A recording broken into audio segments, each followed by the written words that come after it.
Test, test, test, test.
screen now?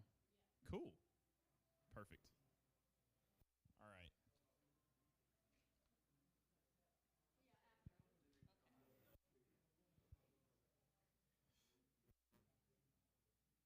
Well, friends, thank you so much for being here today. I think Mike is working on coffee, so for those of you who have not got your caffeine fix, he is walking in right now. We do have several of Sam's Club's most famous baked goods out here in the cafe area, as well as bags of chips and drinks. So don't hesitate if you get hungry, if you get thirsty in the process of this. You're all adults. You can get up, you can excuse yourself and do that. Restrooms are back here to the left. Again, same exact process.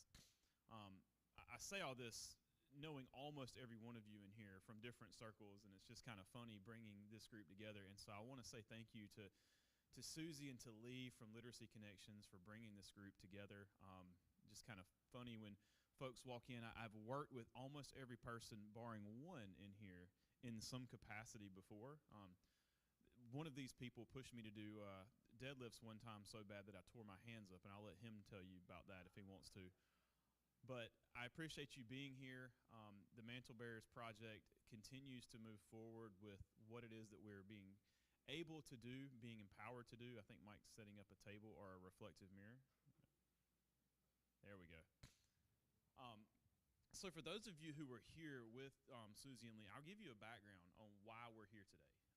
About 2 years ago, the University of Mount Olive had an opportunity to apply for some grant monies from the Lilly Endowment. The Lilly Endowment is funded by the Eli Lilly Pharmaceutical Company out of Indianapolis, very wealthy endowment, and they wanted to do work in rural areas. And so we had received money from them before, and so they petitioned us to apply for these monies within what they called their Thriving in Ministry initiative. That initiative was focused on trying to make things as contextual as possible with helping ministers move to a place of being a thriving individual. Not just individually, but also in their ministries. So come on in, Gavin. We're going to call you out by name because I've got a microphone and you're walking in late. But once we were able to get to a point where that application was in, what we found was that ministers needed two things. They needed ongoing professional development, and they needed a source of mentoring. Instead of just being someone, though, that walks alongside you and says, hey, how are you doing, and things like that, we wanted to be a little bit more intentional in that. And so we chose the pathway of coaching. Many of you have probably heard of executive coaches, may even yourself have experienced executive coaching. You may now have a certification in coaching. We were able to move a group of ministers in Eastern North Carolina that came from various counties and various denominations to a place where they now have a certification in coaching. We also brought alongside a group who would benefit from coaching, that would benefit from being coached by individuals that had that skill set and could use that to ask the questions of what is God calling you to do in your life and how can we help. That is one of the staples here at Hydrant Church that made its way into the grant and has continued to embed itself within the work that we're doing with the Mantle Bearers Project. After we got the money, we got $1 million for 5 years. We really needed a way to wrap this up with a framework and an identity. We did so through the biblical paradigm of Elijah and Elisha. Elijah and Elisha within Scripture are this mentor-mentee duo that come alongside in 1 Kings, around the 19th chapter. And so within that story of 1 Kings 19, what we heard was that there is a genuine need not only for those who are young and novice in ministry, but also those who are mature and seasoned to know, what is God calling me to do and how can I be more equipped to do that? And so through that narrative, we have birthed the Mantle Bearers Project. You'll see many of people in here wearing the logo that we've got. It is an M with a towel and basin that kind of drape themselves over that, recognizing we're called to serve, but to serve we also have to be people who are strengthened. And the problem is that most people don't understand unless they've walked alongside that with us together. So that was kind of phase one. The second part was we asked the question of what are some of the expectations that folks in the pews have of you? What are the things they expect that you would know, that you as a minister, even though you may have the ability to understand Scripture and to divide theology into things of that nature, you don't necessarily have the skill set to do. Along that way, we were able to name certain things like conflict resolution, building, developing volunteer teams, financial aspects. And through all of that, we've been able to bring in, with our once-a-month gathering, those who have the skill set and the wisdom to be able to walk alongside that. That's where Susie and Lee came in, and that's where we come today. So that's a quick kind of 50,000-foot overview of that. But the way that we typically begin to what is going on that is good. Tell me something good. This is not a rhetorical question. This is open for anybody, even those of you that are not here on a normal basis. So I open with that question. Tell me something good.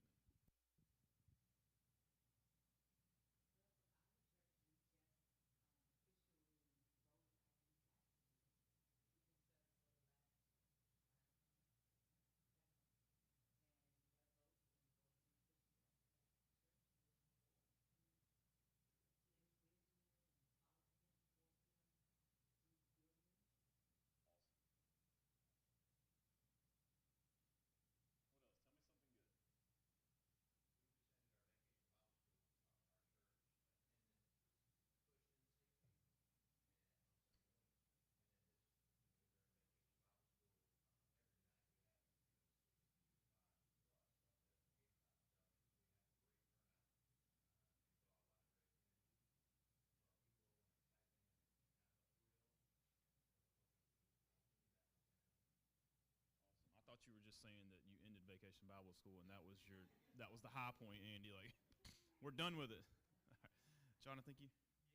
Yeah, I was going to say kind of general, but we're here, we're together, right? I know years ago when I was a young man, it left an impression, but I worked in a clothing store and a preacher walked in. I said, "Hey, preacher, how you doing?" And he said, "Well, I'm above ground."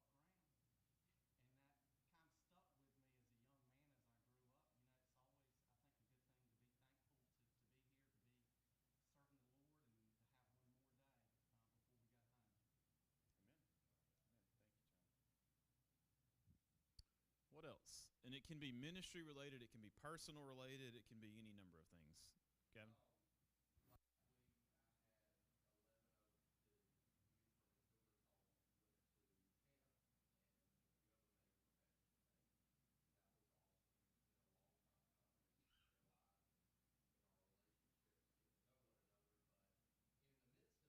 first time in I don't know how long, simply because I did not go to camp because I had COVID. Um, so I ended up sleeping the whole week and felt rested I feel rested for the first time in a while. It's like Sabbath has finally come. It feels like not in the way I envisioned it, but rest has happened that was much needed. So just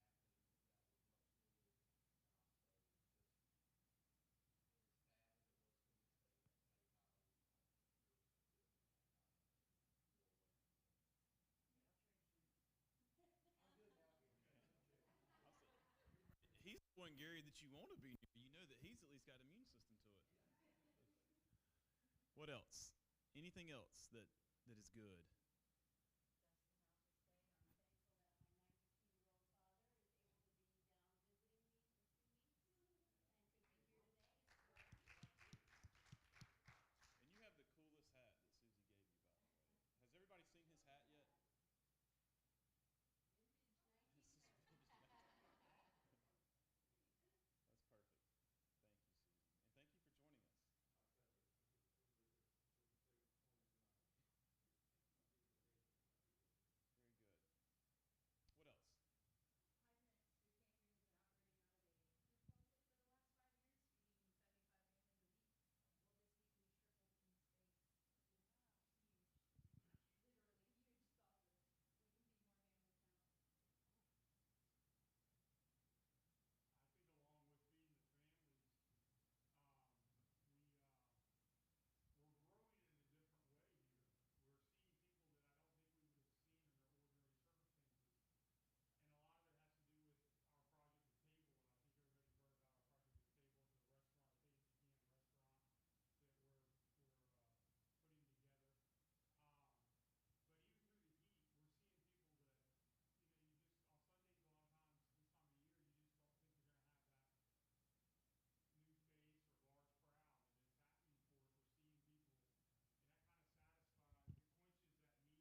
else? Tell me something good. Finally getting some rain.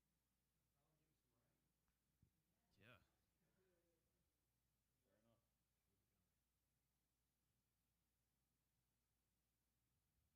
All right. And then the second question that we ask, which is usually a little bit harder, but I think we have to ask it, is what's not so good? What's not so good? And I'll actually start with that to go off of Gaston's kind of thing. I told Liz when I got here, I was in this weird funk, and it's starting to lift, but I didn't sleep well last night. The storm, when it rolled through, I typically sleep through storms, but last night, for some reason, I couldn't sleep through that storm. And it was pretty aggressive and shook my house many times, and just for some reason had this weird thought in my mind that the ground is dry and lightning is going to strike and we're going to have a fire in eastern North Carolina. I don't know why, and it probably never happened, but I already had this plan in my mind that if it happened that I was going to go cut my irrigation system on and save my house. I had this plan in mind. So 3 a.m. thought process. that was, yes, exactly. So I didn't sleep well last night. I was in a little bit of a funk. So I'll start that off as kind of what's not so good.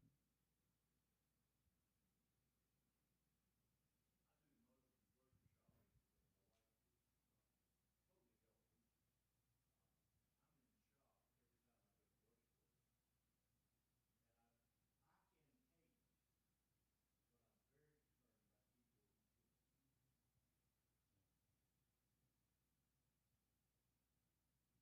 be honest, it's so stressful. Um, and I know that's a light thing in the grand scheme of life, but that has been for both my fiance and I openly see as we navigate really trying to figure out like how do you actually do this? And you hire somebody to plan it for you, and then she doesn't actually do what you pay her to do, so then you're left planning it, so then we're left stressed and out of the money. So so we've really been trying to navigate that and figure out like how are the best ways to keep stress levels down on what's supposed to be a happy time of life. I can marry you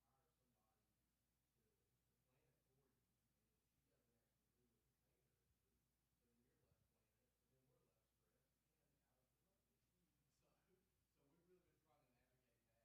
I think there's many qualified people in this room, Gary. My bad. Dad, how are the wedding planners charged for having your kid in town? I haven't known this, Liz. Okay. Seriously, I'll come in anyway I Okay. can. Got it,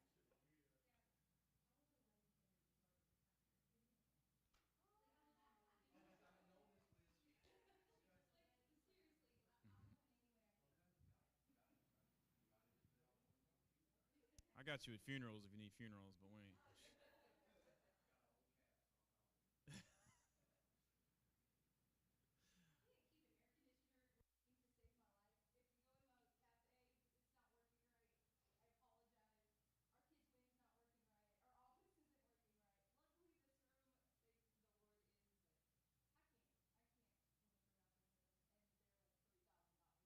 was able to come in early and juggle stuff. So on Sundays, people didn't know it unless they went into the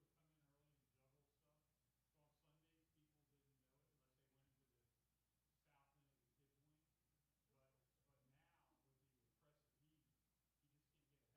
can't get ahead of it. So Well, I'm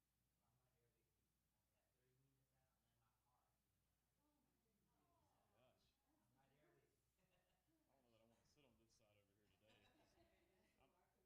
It's not so good. I can just say mine is my drinking list today as well.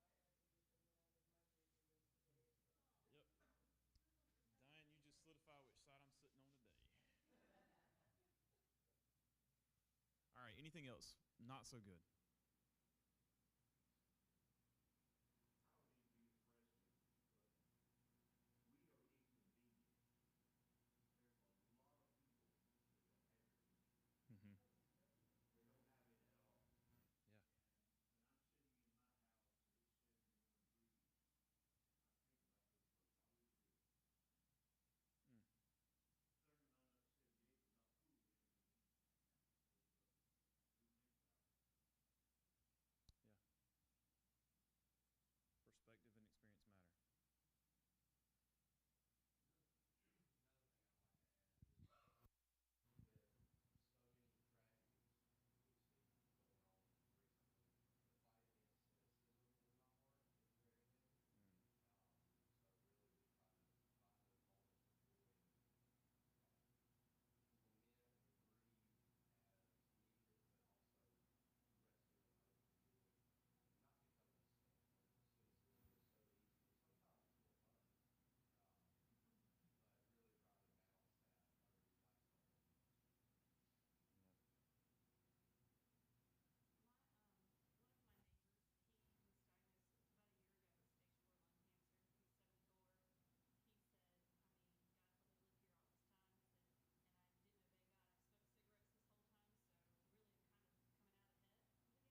rush to get things done.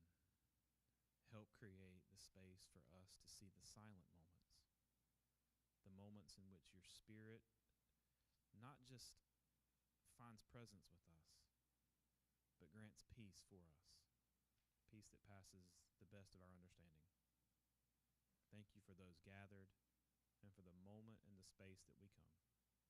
For it's in the name of your Son, Jesus, we ask these things. Amen.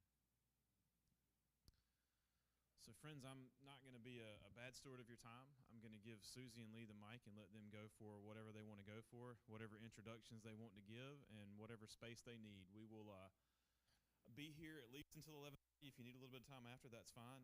We will go to lunch after. Y'all are welcome to all come to lunch on us. So if you'd like to, I think we're going to try mezcalito because I'm in charge and I love mezcalito. Do we need the microphone? Because we have a lot of people. So if you could, this would help with the people who are watching via live stream. That's okay. the main. So in the room, probably not as much. Liz, how many do we have up on the live stream right now? Do you know? 3. So we have 3. We had a couple. Okay. So we had a couple people who had surgeries that were not able to be with us. Sure. And so typically we would have the Zoom, but for some reason my Zoom didn't like their computer. So we're doing it via YouTube. That's fine. So that's absolutely fine. We'll attempt to use the mic. We want it to be interactive, so we'll. Are there do we have another handheld mic that can work for it or not? If we don't, that's fine. It's fine. I would have to reset Scott. No That's fine. worries. Yeah, we don't don't. want to be complicated. We'll pass it around. Well, and it may be if we talk loud enough up here, it may be that you can pick it up. No, the headset. No. Okay. All right. We'll use the mic. Not a problem. All right. Can you hear me? Okay. All right.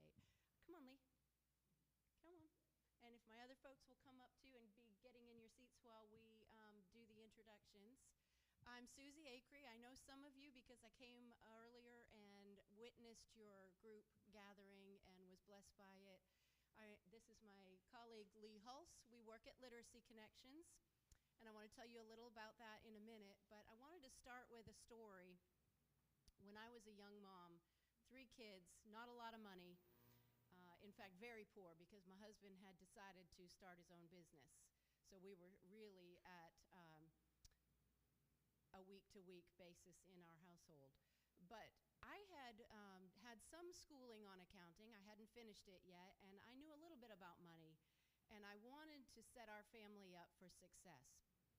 So I saw that there was a little bit of money in our weekly paycheck that I could set aside, like $10. Not a lot. But I thought, let me talk to somebody who knows how to do this and figure out how I can set us up even when I just have $10 a week. So I went through the yellow pages and I found that there was a financial planner. Well, I didn't know what a financial planner was. I do now.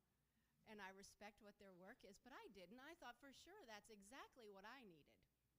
So I packed up my babies and went down and made an appointment and went in there, and I explained my situation. I was using QuickBooks. I had our finances all organized. I knew exactly what our income was, exactly what our expenses were, and that I had $10 a week extra. And so I sat down and laid that all out for this wonderful woman who was sitting across the desk, and she said, "Honey, this is a place for people who have money. I can't help you." And so I was a bit devastated by that. My feelings were hurt, and I, stepped back and I thought, well, how am I going to do this now? So little by little, I did figure it out on my own. But that was a turning point in my life where I realized I wanted to be a helper. And so as I grew in my career and my family grew and I had more time to get my degree, I actually went to school with Dana and graduated with her. I was always led towards jobs that would let me be a helper. So that led me to Literacy Connections eventually, and I'm not going to tell you the long path in between because it was a long path. But I'm thrilled to be working with Lee Hulse over at Literacy Connections. You all have a folder. The picture of our place is on there, and the picture is on there for a reason, because we are a literacy center. We work with adults in Wayne County who don't read well. They're visually oriented. They use cues like that to help navigate and find their way through the world. So Lee and I are helpers there, and what we do is we work with these adults who have goals of improving their lives in one way or another. There's all different kinds of literacy. The one we're going to focus on today is financial literacy, but we do have individuals, at least 3 that I can think of right off the top of my head, who have come to us because their main goal is to be more participatory in church. They can't read when they're asked to read. Everyone's going around taking a turn reading a verse in Sunday school or at church, and they can't do it. And the pastor graciously skips them over, but that hurts their feelings. And so we have individuals like that. We've actually had an individual who taught Sunday school every single Sunday, could not read a word, but his blessed wife sat with him all week long and helped him memorize that Sunday school lesson so that he could do it. And no one knew until she passed away. And then he was able to come to our organization and find help. But when Dustin came to me, that story popped into my head about my young life, and that I couldn't find the help I needed at that particular time. And he was reaching out to see if we would help create a safe space for you all to ask your questions about financial matters, insurance, retirement. How do you plan these things as a pastor? Taxes. What are some of the advantages? And make it safe for you to talk about that in here. And a little birdie has clued me in that if you want to talk about this as a parishioner and not yourself, you're completely welcome to do that in here, and we'll be okay with that. So I know this is a difficult thing to talk about, but we have a panel of experts here to make it easy. We want this to be interactive. And I want to tell you, after I talked with Dustin, I went back to my partner, Lee. And Lee really has helped create this special program for you today. So I'm going to turn it over to her and let her tell you what we did to get this together and who she's got here for you today. Thank you. Good morning. As Susie said, I am Lee. She came in the office after she had met with Dustin and talked about this great opportunity. And I love the idea. What we normally do when we talk about financial literacy are some very foundational things. In fact, it's more like us to be in front of a group of parishioners teaching than it is the ministers and the pastors. So we're excited to be here. We all met with Dustin and had a conversation. I loved, Dustin's phrase when he referred to this group was, they all have servants' hearts, and we know that. You couldn't do your jobs if you didn't. You're givers, you're caretakers, and you're there to serve your congregations. And I think sometimes in the midst of that, what gets lost is taking care of yourselves, the self-care. I love when you said the thing about being able to rest, because this job never ends. And so that's where the perspective with this is coming from, self-care. It's not to talk about money or mistakes we've made or who might be in debt or not. It's, okay, what do we need to do, or what can we do to release some of the stress so that you're better to serve your community? And I'm sure when you're counseling, you probably hear the stress that financial matters can cause your parishioners. We know that's the number one stress, particularly in marriages. So this is about self-care. It's about finding things that you can do to relieve some of the stress for yourself, and that it is okay to do that. And what we like to say, my favorite analogy, and I know it gets used to death, but think about if you've ever been in an airplane, the stewardess always says, okay, if we lose altitude and the oxygen mask comes down, put yours on first. Take care of yourself so you can go to take care of somebody else. So that's where we're coming from today. But as Susie said, we brought in the experts. We decided that this needed to be special and on point, and you needed to hear it straight from the experts. So let me introduce our panel, and then we'll get started. And I'm going to do this in order of presentation, not in their sitting arrangement. We have Deborah Wright.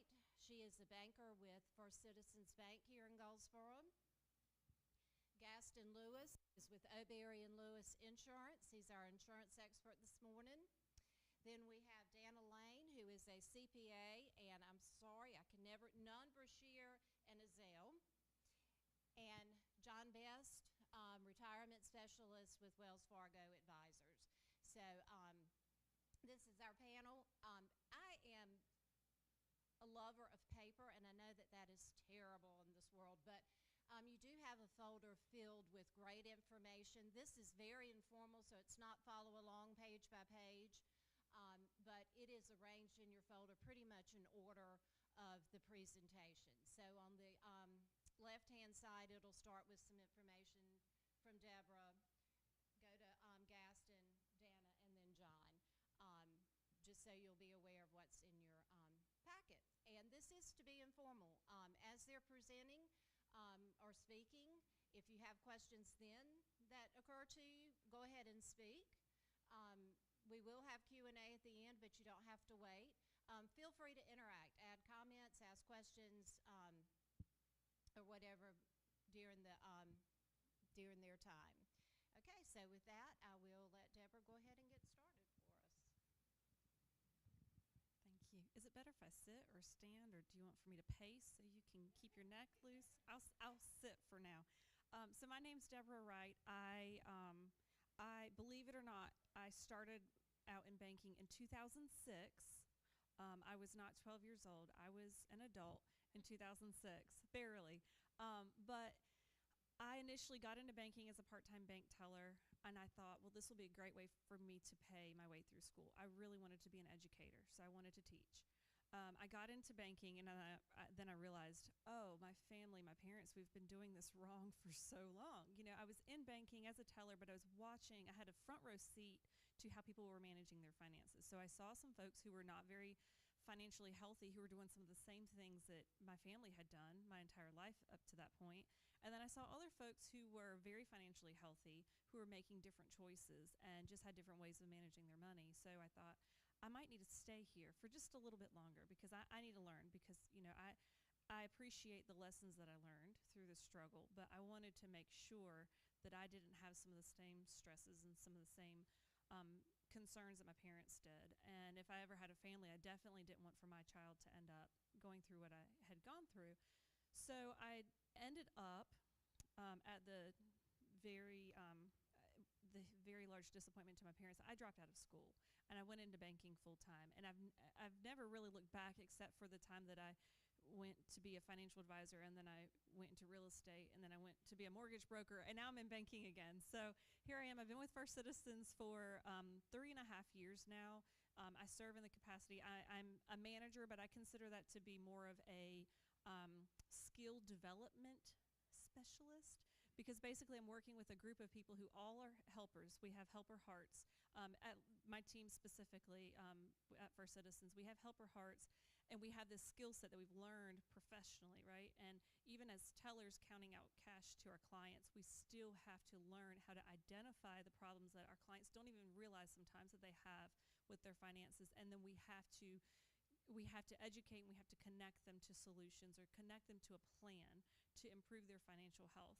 So what I really like about this program, you know, I work with Lee closely with the Bank on Wayne program, so that's specifically a financial literacy program that we have. And there's myself and other bankers from other institutions in Wayne County, and we will work with the materials, and we'll work with attendees of seminars or what have you, and we teach financial literacy. And so I know that when you look at the agenda here today, you know, I'm here talking about budgeting, managing credit, loans, and debt. All of that really ties in together, and really the goal of the information that we're providing isn't to say, you know, credit bad, cash good, because something that we found living in the United States, at some point in our lives we find ourselves borrowing money for something. And so when we start off with the foundation of a good and healthy budget, of being able to identify what our true and genuine needs are and what our wants are, and then we have to filter through our wants to say, okay, well, what's reasonable, what's not reasonable. It might be reasonable to you to have a new vehicle every X number of years, or it might be unreasonable to you because you're thinking, well, that's, you know, you're basically just continuing to pay for something you'll never pay off, you'll never own in full yourself, But the person who's trading every 2 years, they're like, I don't pay for my oil changes. I don't pay for my servicing. It's not breaking down while I'm driving it. So I'm saving money there. So all of that is very, very relative. In this room, we may have people in a range of you have never really experienced the burden or the concern of living under a mountain of credit or under a mountain of debt. And then we have others who may right now be thinking, I can't even see the top from where I'm at. And working in banking, we see both scenarios. And I talk to ministers who, we hear of situations where you have a pastor who he and his wife and his kids live in a parsonage. He passes away, then the wife and the kids have to move out. They have no income at that point. And they have to find a place to live. And they've not had to find their own place to live ever, or at least for several years. And then we have a situation where a pastor is retiring, really digs that parsonage, really doesn't want to leave that parsonage. And then the church has to decide, okay, do we sell this parsonage to this retiring pastor? And then what does the church do? So I can speak from my pastor's experience. He had a quadruple bypass 1 year, years ago. And we're Pentecostal, y'all, so we get real excited. And when he preaches, he's preaching. So when after his 6 weeks of no preaching, and when he gets out there and his wife is just envisioning stuff coming loose inside of his chest, during his first sermon, not long after that, they started house shopping. They had lived in parsonages in the churches that they've served in. They bought a home because he said, if anything happens to me, my wife needs to live somewhere. And so they bought a home. And that was in our denomination. That's really not all that common because churches generally will have a place for the minister to live. So when I said all that to say this, we have these resources. The first 1, 2, 3, 4 items in this folder. And I just kind of wanted to talk about how you can use them as tools. The first one that says, what is debt? When we talk about planning, and I'm sure that John especially also has this conversation with folks, a plan is not a plan until it's written down. Because you can have a good plan in your mind, and when it's written down up here, it's so easy to deviate from and justify it. But when you write it down, it's hard to deviate from it. So sometimes the first step of a plan is to understand, what you have that you're faced with. So this is what it looks like, and there's a few pages that look very similar, but this one should be in the front on the left-hand side. Apply it, understanding my debt. So this is a good tool for yourself or to hang on to, because if you're counseling parishioners or if you're working with a couple and finance is something that's very stressful for them, knowing how to talk to them about that rather than just say, well, if we pray about it, then the Lord will work it out. The Lord will work some stuff out, but sometimes he says, look, yeah, you got to put your work boots on and do a little something. So the first thing is to really just kind of map out or chart out what debts there are that exist. And then the next 2 pages behind that, at the very top, they say reducing debt. One is a high-cost debt first method, and the second is a snowball method. So anyone in here heard of a guy named Dave Ramsey? Yeah. So he has taught some very, very tried and true methods, right, to financial success. And so we can implement those, and we don't have to pay for the program when we implement those. So one of the methods is the snowball method. So I will say from experience, at 18 years old, my mailbox was instantly full of all these pre-approved credit card offers. I said, yes, I'm an adult, and people want to offer me credit. Really what they wanted to do was charge me interest and late fees, and that's what happened. So I actually used the snowball method myself when I was 20 and realized I work in banking, and this is ridiculous. I cannot be bound to my debt.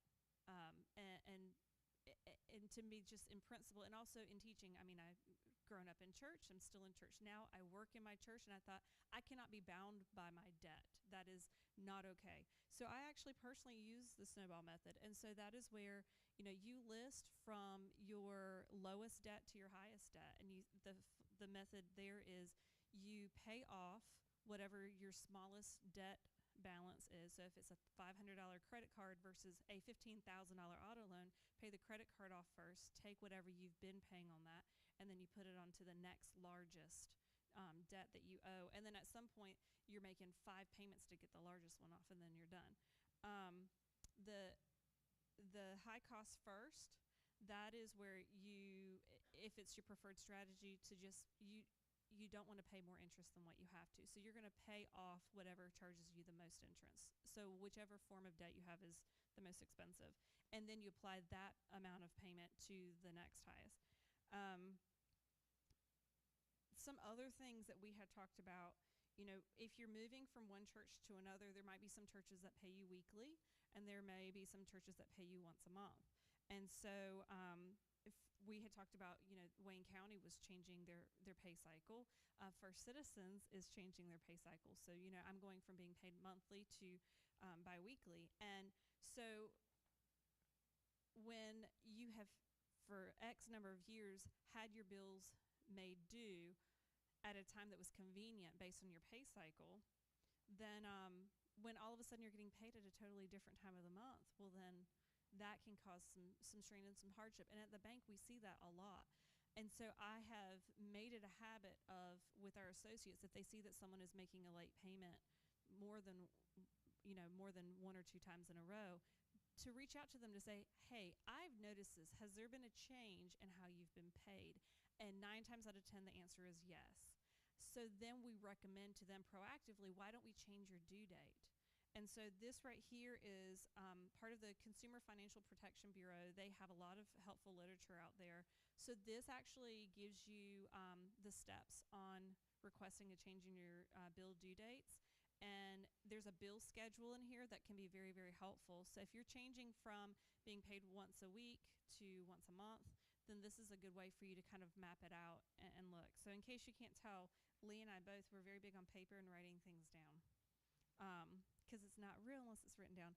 And then also the financial planning worksheet. So what I really like about this is that you're putting in a goal of where you want to be, and then you start writing out your plan of how you're going to get there. So you start with your income, and then you write out your expenses, and it tells you about the categories. And some of this seems very elementary, but when you work in a profession where it should never be about the money, right? I've talked to dozens and dozens of ministers in Wayne County, and the resounding choir is saying, well, I'm not pastoring because of the money. So you're also not going to talk to the congregation if you're serving a church of 400 members and they're paying you $300 a week. Well, you shouldn't be here for the money anyway, So meanwhile, you're having to find another way to make ends meet. I've talked to ministers who have written out all of their checks for their bills, and they're still sitting on their desk because they said, I can't actually send these out because the money's not in the account. And then they pray about it, and then they go to the P.O. box, and then someone has mailed them an envelope with $1,000 bills. And that's God, right? And that is wonderful. And those are the miracles that we continue to need to see and need to expect and need to ask for. At the same time, when we have what we have to learn to manage what we have and what we're able to work with and do it responsibly. And with the Bank on Wayne program, there's a lot more resources that are available other than just these worksheets. There's a lot more in-depth coaching that you can receive through the program, but then also talking to a really good banker, because not all bankers are there just for the paycheck. There are, by and large, many more bankers who are there because they are helpers first. And so we are encouraged when people come to us for help. And I talk with my peers within First Citizens and outside of First Citizens. And that's something, same thing with your CPAs, with your insurance agent, with your financial advisors. Generally we're in this business because we're able to make a positive impact in people's lives. And so these are topics that you really should feel comfortable to ask us about. And so I don't know how we're doing on time. I'm not good at keeping up with time, y'all. Again, Pentecostal. So, so does anyone have any questions or any experiences that you've had with parishioners or with folks that you've counseled that you wanted to bring up or discuss or ask about? We know some of the questions that we asked. You can only give us your opinion. Mm-hmm. If we're all adults, we can handle your opinion. Is that right? Oh, I have opinions. Speak freely. All of you guys can speak Yeah. freely. So off the hip, a healthy credit score we should encourage our church members to get to. So in the mortgage world, I always use the mortgage world as kind of the bar for me. A 740 gets you an awesome interest rate on your mortgage. So as a mortgage broker, if someone comes into us with a 715 score, we'll try to get them to 720, but if we can get them to 740 before closing, then that seals the deal. Yeah. Well, and something that whenever because we've done credit specific seminars, and we've done them in churches also through Bank on Wayne with Literacy Connections. And so I usually start off and say, who's ever ruined your credit before? And I raise my hand before anybody else does. So, that's one of those things where when we talk as a community, I've had someone who said, I got my score up to 600. And I know it's still not good enough, but doggone it, I'm at a 600. And they're excited. So we celebrate that, right? And so, but generally, when you get to the mid 600s, just in general terms, because I can't get specific with credit because there's so many laws about it, mid 600s is also great. But 740, that's where if you want things just laid out to you, so to speak. 740, but then also debt to income ratios are very, very important. So that is where you're making sure you're not overburdening yourself with debt. So that's broken down on a monthly basis. So your monthly income compared to your monthly minimum required debt payments. 43%, we always hear about that. I tell folks that 30% is a really comfortable place to live at. So not having monthly debt payments more than 30% of your monthly income, that's a good, comfortable place to live at. Yes.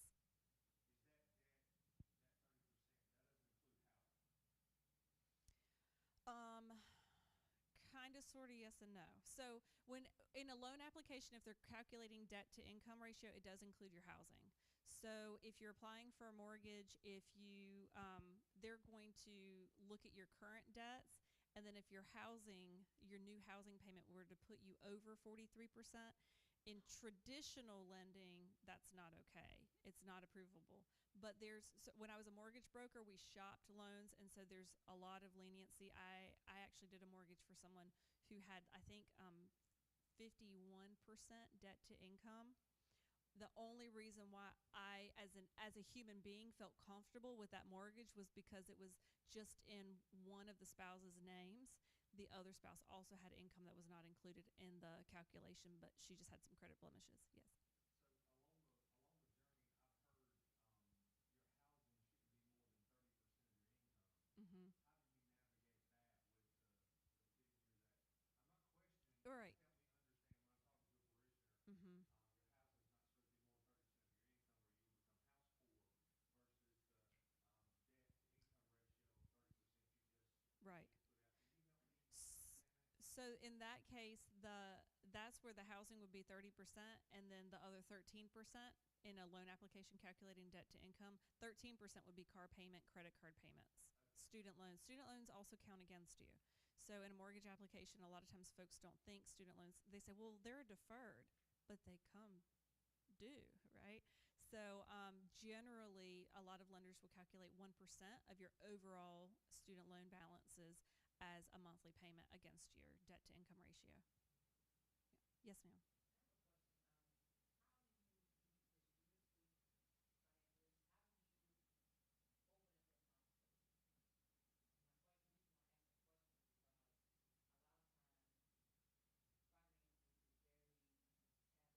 Mm-hmm. Right.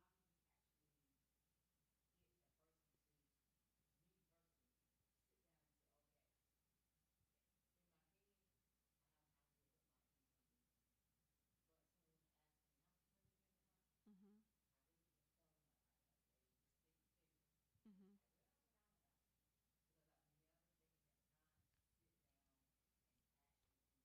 Yeah.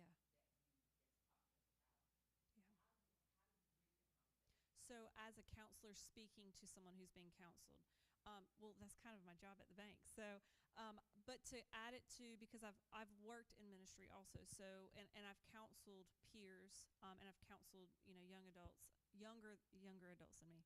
But I mean, I'm going to categorize myself as a young adult for at least another 15 years, y'all. But so as a counselor, that's when you're talking about as a counselor, my concern for you would be that you are not only spiritually healthy, physically healthy, mentally healthy, emotionally healthy, and financially healthy.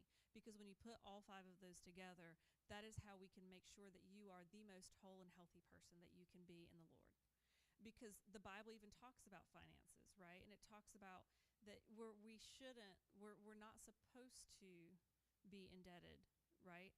So that's where, it's the way of the world in the United States, right? I didn't have money in my bank account to write a check for the house that I live in, so I will owe an institution for that for several more years, but I should not be bound by that.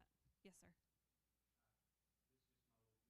As a Mhm. minister, once a year I preach a stewardship sermon in November, the 3 Sundays. The last Sunday in November starts the kickoff for Christmas. So 3 Sundays I hit it hot and I hit it heavy, and I provide the resources like she has for people, and you begin to open that from the pulpit saying, I don't have it all together, but this is what I've learned, and if I can help you on your journey. And it's not about the church needs more money. That's not the gist of it. Stewardship is much more than money. But I Mhm. preach and teach on stewardship, including your time, talents, and treasures, and just hit it hot, hit it heavy, the entire sermon for 3 Sundays straight in a row. And then I have found that opens the door for, if I can help you on your journey, I can put you in touch with the Wayne Literacy program, or people, or you follow Dave Ramsey's free podcast, things like that, that you begin the journey of they come to you instead of you confronting them or opening the conversation up with them. That's helped me in the past. Now, especially now, at the same time, I've been at this church for 8 years, so I didn't preach on stewardship the first year I was there. I let them learn my heart that it's not we got to have Mhm. money. We got to have money to live. You got to eat, right? But like she said, if you're going to minister for the right reason, you're probably never going to make a bunch of money. But if you learn how to preach and teach on stewardship, because we're timid to preach and teach on stewardship, because we want people to think, oh, the preacher wants a raise. Well, what's wrong with the preacher getting a raise? Exactly. But Yeah. but if you do it for that reason, yes, you're doing it for the wrong intent. But stewardship is helping people understand that God's trusting them with some. Anyway, I'm taking over. Sorry about that.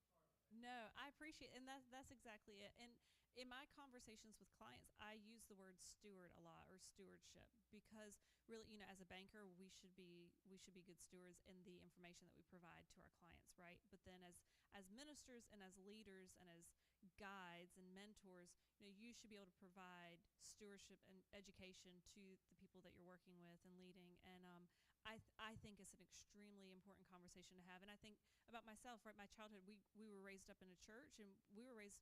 I worshipped alongside of people of all different financial backgrounds, right, and all different financial standings and lifestyles.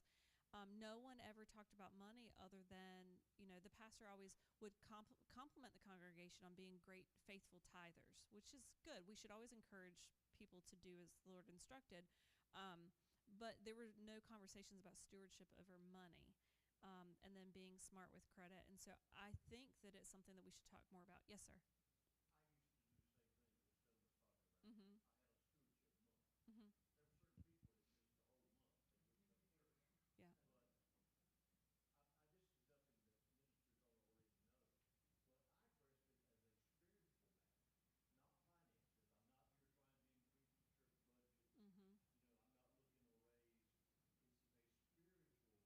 spiritual matter. Just like you commented a moment ago about all the different things you look for in their lives. Mm-hmm. If people aren't spiritually healthy when it comes to stewardship, then they're behind the 8 ball. Right. Those are the folks who, if you could ever tie them down to a desk and have them to fill this thing out right here, they would look at it and they'd say, "Oh no, this is not good." But what they're going to do is they're going to turn a blind eye to it, because, like you said, spiritually, they're not on board with stewardship. I think that whenever we manage our own lives, manage our own finances, when we can manage our own emotions, when our household is in order, we're free to be better stewards. And so personally, my prayer has been, and to give you guys a little bit more background, so I have had to live on faith many times in my life financially. It's a stressful place to be. We have faith, right? We're not supposed to worry. But then when you don't have what you need, how do you not worry? So, I've had to go back and forth between, I've got faith in the Lord, and oh no, everything is wrong. And I've got faith in the Lord, and nothing's going right. And I have sense that I've changed the way that I pray, and I've said, Lord, thank you so much for blessing me. And if it's your will, please continue to bless me in the ways that you've had year over year, so I can continue to be a faithful steward, so I can continue to freely give, to freely help, to if I feel like I'm at peace with my heart and with my mind, if my household is in order, then I'm more at peace to go out and to serve others. And so that has been my prayer. And so I know we're talking about some practical, real life, worldly information, but to connect it to the spiritual, I think, especially as leaders, is so important to make sure that for ourselves, we're in that healthy place financially, and that we are teaching and leading others to that same financially healthy place, because like you said, it all ties in together. Yes, sir. You can tell me if I'm doing this wrong, and I'm trying to. I will. Okay, thank you. And I'm trying to figure out how to word all of this right. But thinking about like what is good debt versus bad debt, and I say that as I'm 3 years out of grad school. Some say I was able to go to grad school for free, but undergrad, on the other hand, no. And I look at the financial question that I ask a lot, and I get asked and talk to friends about, is simply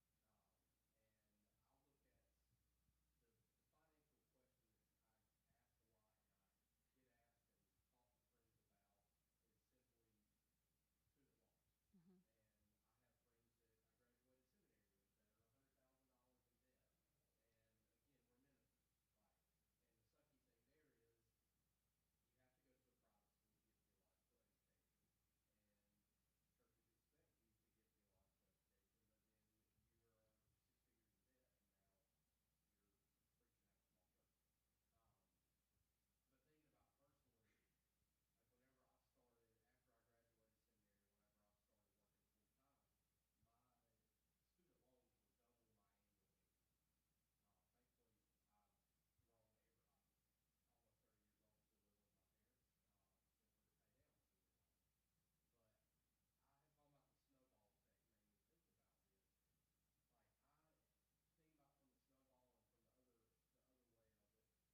hate being owed money,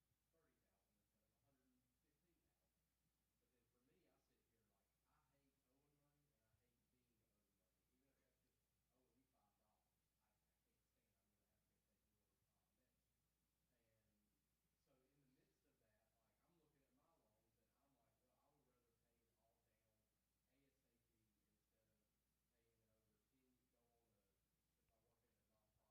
Since I work in a nonprofit, I could get on that 10-year plan where you're forgiven. But thinking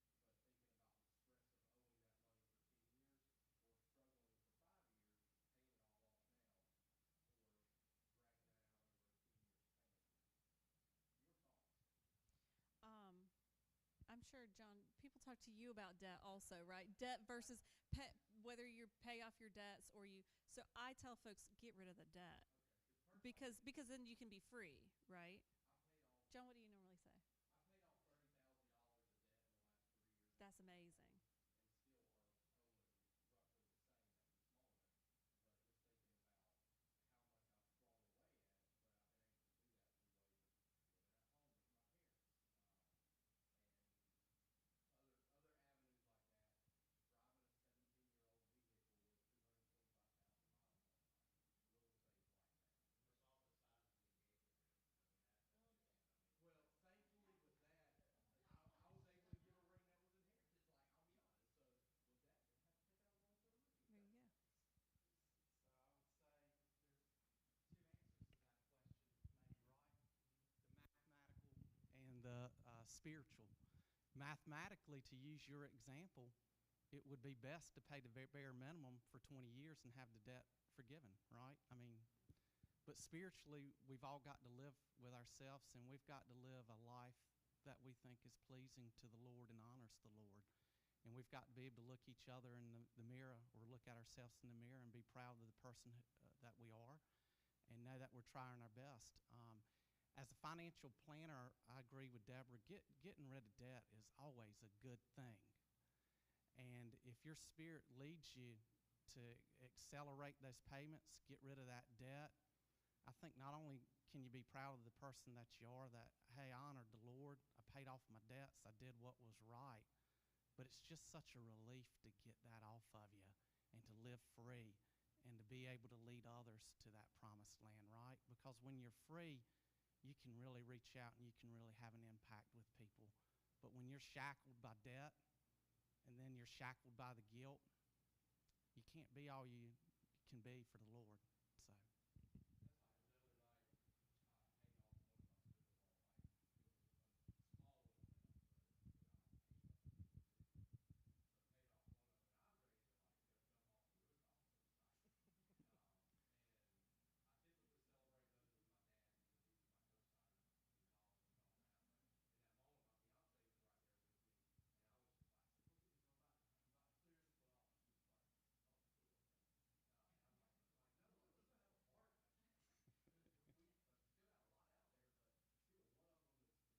And she was like, "Oh, cool, okay." And I'm like, "No, let's not have a party." Like, we still got a lot out there, but still, one of them is gone, and that, like you said, that relief of That wasn't hers yet. no. And one question too, with thinking about your debt to equity and how that's figured, is that figured based on what your what Discover student loans charges it, like says that I owe X amount of dollars a month? Is my debt to equity ratio figured on what they're saying that I owe, or what I personally? Because I'm paying probably 600 times more a month than what they're saying I owe. So is it based on what I'm paying or what they say I owe? They're going to base it on the credit report. Okay. Yeah. So it doesn't matter. So if you are overpaying on it, it's not going to raise your ratio. So you're fine on that. Two things really quick. So I just bought a house in November, and I came out of a horrible financial situation. My mom wrote checks in my name. Nope, maybe no. I'm right about that. So I went to jail because my mom wrote checks in my name. Like, I mean, my financial situation from birth was terrible, and I really struggled with anxiety of paying things back and not being like her, and all of these things. It just my goodness, it was a nightmare in my life. But I had to really settle with, why do I have anxiety about accepting student loan payoffs? So the student loan payoff was open to pastors as long as you serve the community during the pandemic. I signed up for it because there's no way I could financially afford the amount that they were saying. But I had to sit back and go, why do I have anxiety about paying this off over accepting a gift that God has given me? And I personally had to do that. So I would recommend that for you of what is the anxiety that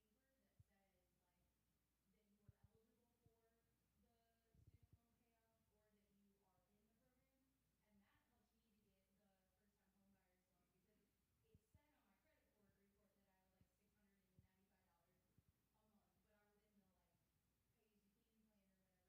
a 420 to a 650. I mean, it was really ridiculous what it all opened up for me. So if student loans is in your question and your thing, I would sit down and examine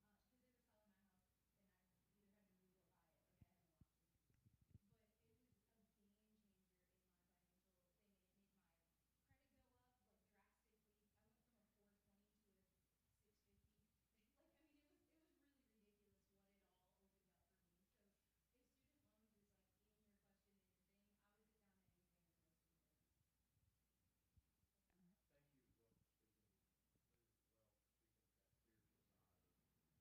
two things. Thank you as well for speaking to that spiritual side of just how that really affects you. Yeah. All right. I A think lot of great questions, and we will come back to questions and answers at the end. But I think just so you can hear from some of the others and their subjects, we're going to move on to Gaston Lewis with O'Barry and Lewis and share with you a little about insurance for pastors and churches. Good morning, y'all. So I've got a laundry list of things on there, it looks like, to discuss. I do a lot of business insurance. We do insure churches. We insure personal, insurance. We do home and auto, and I also do health and life. So I do it all. So I think I'm well versed in all of it. But y'all may ask some questions that prove me wrong. I guess I can start. I think I should probably start with your personal side, whether you're renting or you're homeowners, your life insurance, as she was discussing, you know, for your building your finances, well, the best way to protect your finances is good insurance. Because if you don't have good insurance, you can really get set behind with your debt if you have, you know, let's say you had a renter's policy, someone broke in and stole all your belongings, and now you got to go spend $10,000 or try to spend, you know, borrow money to do that, to rebuild yourself. Or same with your vehicle, you pay your car off finally, you're thinking, oh, I'm going to drop full coverage on my vehicle so I can lower my car payment, car insurance. Well, that's a bad idea, I think, because can you go out and spend that money to buy a brand new car today if something were to happen to it? So there's a lot of different topics to talk about with that. I think I'll start with the homeowners and renters policies. So can y'all hear me? Is this working? Okay. So a little closer? Okay. Yeah, I can hear myself better now. If you're renting a home or an apartment or whatnot, most landlords are going to require you carry some kind of tenant policy. That's going to really, what they're trying to do is give themselves a layer of liability protection in case you were to get sued living in their house or apartment. And most people think that's just a requirement from the landlord, but really it's a good idea. So if you have a dog or, you know, and it bites somebody, you're going to get sued. You could be walking the dog. You know, and if you don't have, they can come back to bite you in a lawsuit. And it also provides contents coverage. So, you know, same if you have fire or theft or a hurricane blew your roof off and all your belongings got ruined, you can get a limit of insurance to cover your belongings. And the deductibles can be as small as $250.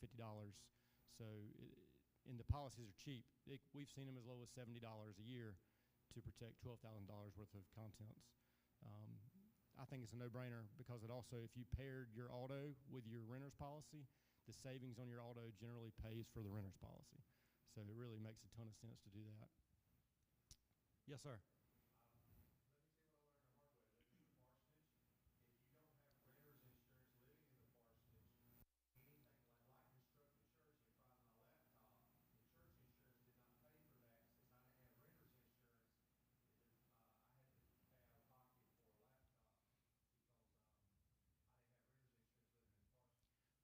Was the laptop owned by you personally?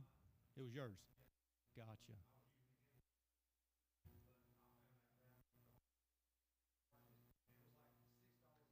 Yeah. Yeah. Right.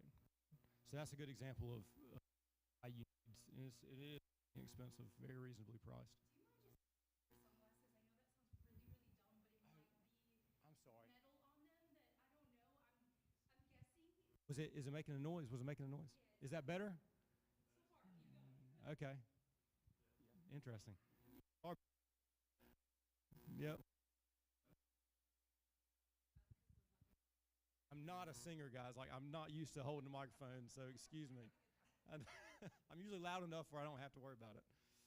Was there another question or comment? No? Okay. So that's a good example, right? Something you don't think about, something the church ain't going to push upon you to do in most cases, but it's a good idea.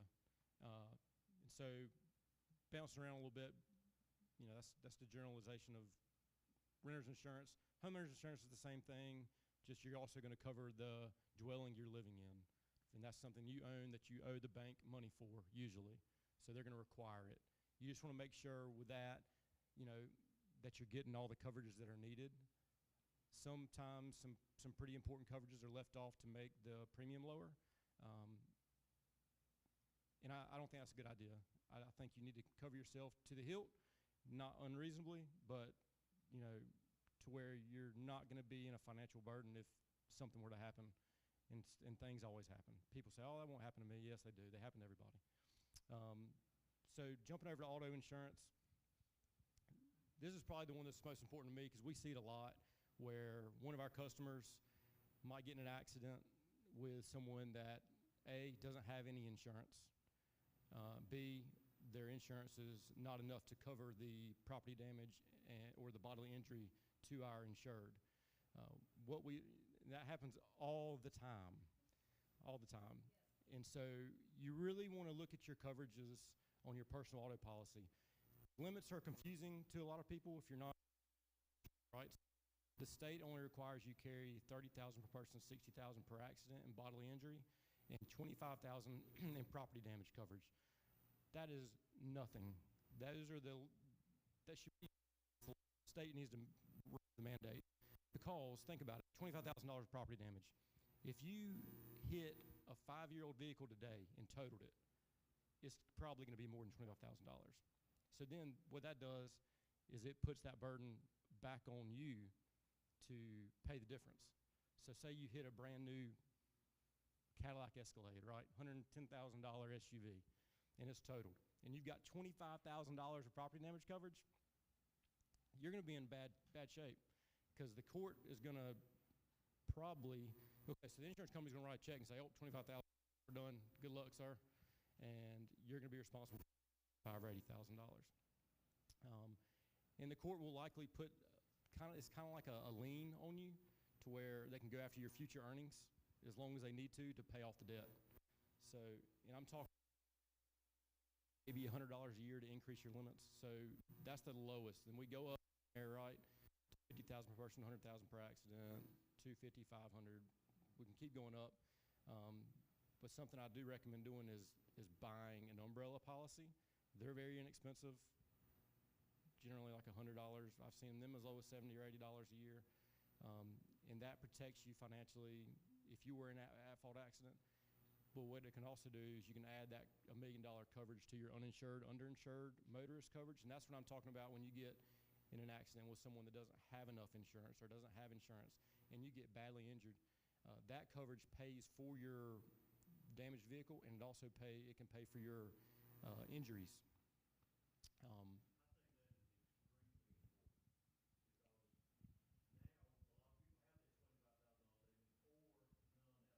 Right. We see mostly none at all with our insureds, and that's why we always try to put increasing that insured motorist coverage up higher. Am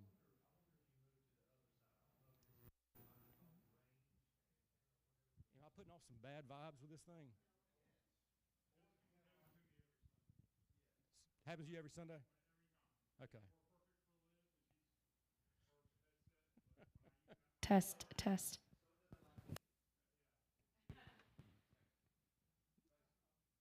Are you replacing me? Hydrant's really poor. We don't have good. We don't have good mics. Yeah. Let's try that.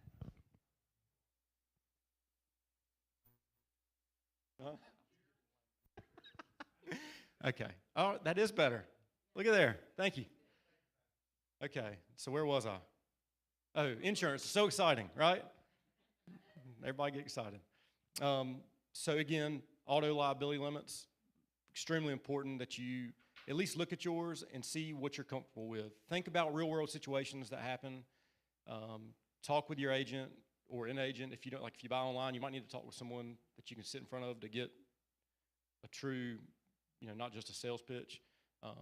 Because you do need to be protected. And I've shown people many times where they have lower limits. And I'm like, look, let me just quote multiple options to show you that it really doesn't cost a lot of money to increase your limits. And they're like, wow, it's like, $3 a month difference, and you've got so much more protection to protect your assets.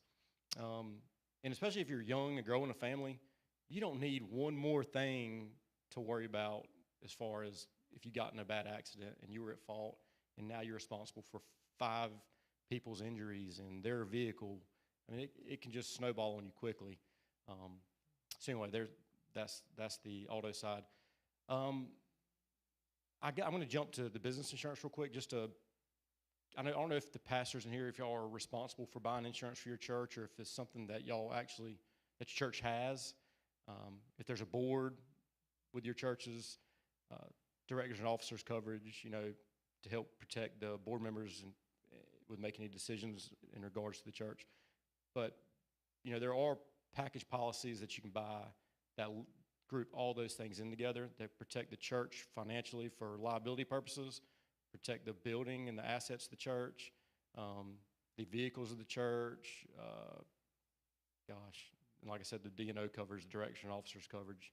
And it doesn't have to be a big church to have board members, and I know personally I will not sit on a board that does not have adequate directors and officers coverage, because that means if you say the directors and officers of that church were blamed for a poor decision that resulted in financial damages to the church, that can come back on every board member to be sued for that decision. So to me, I'm looking after my well-being, saying, you know, I can't do that to me and my family. You got to have the adequate coverage. And again, it's very inexpensive. It's one of those things where I don't think you can really afford not to have it. If you're trying to grow your membership and grow your church, you really need to protect your church the best you can, and that's with adequate coverage.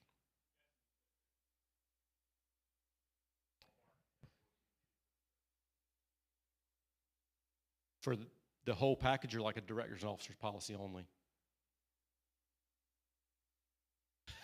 Okay. Okay, so let's use this church right here for an example. Is it a metal building, right? It's wood. The structure, is it wood frame? Okay. How big is it? Roughly? 4,000 feet? So you're probably looking, you know, and that's something else you need to look at, is your insurance value. So in the last couple of years, the cost to build anything is ridiculous. So I would not hesitate to put $150 a square foot to rebuild this church. So, you know, you're looking at $600,000. Okay, perfect. I just looked it up the other day. Perfect. So I was pretty close.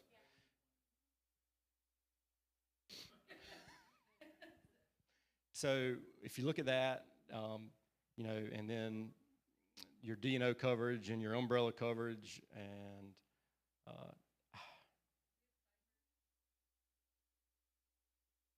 right.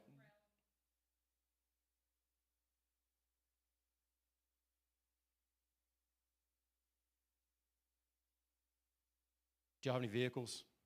No vehicles. So that is very important. So you got to look at those policies too. The sexual abuse and the allegations. A lot of policies just pay for defense of that allegation, which is really the most important part, because you don't want to think anything is ever going to happen. There's always, most allegations are fraudulent, no matter what we're looking at. It was what I see most of the time. So a lot of policies just pay for defense. So if they'll pay the lawyer to defend the church in the allegations, but if they're proven to be guilty of the charges, that policy doesn't pay anything out after that. So you got to have it in there that it'll pay the damages as well. So yeah, I mean, you're looking at this church probably anywhere between, and this is strictly a ballpark, guys, probably $4,000 to $8,000 a year, I would guess, would be if you got added good coverage, you know, workers' comp, all that good stuff. I think you're about right on. You don't? How many staff do you have? Yes, I mean, you're talking a few $100s a year for that. Mm-hmm.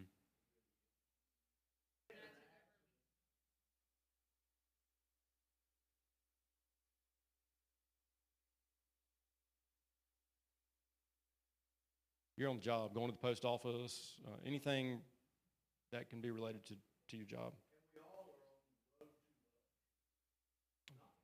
Very true. Very true. And that is, I mean, that's the most dangerous place to be. So anyway, I don't know if any. I mean, yeah, you sounded right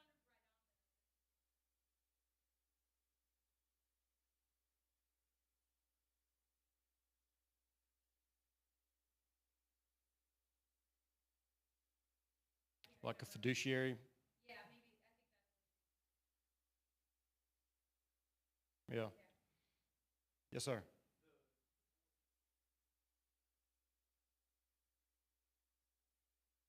Okay, so you're running your church, and you need some help making decisions about maybe you want to build a new building for the church, and you have like a 5-year plan you want to develop, and you need or you need help with maintenance, or you need help with fundraising, then you can create a board, and then you create little boards among that board. And so what that does is you'll talk to your people, your members of your church, and say, we need some help, guys. Who wants to volunteer to be on the board?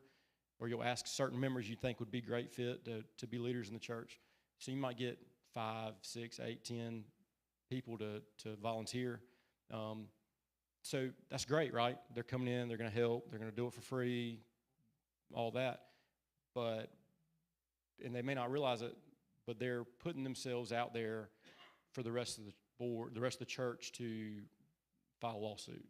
If there was a fiduciary mistake, say they decided to spend some funds on something that should not have been spent on, or they failed to maintain the building, or they failed to take care of their assets in the proper manner, then all that can come back to bite them.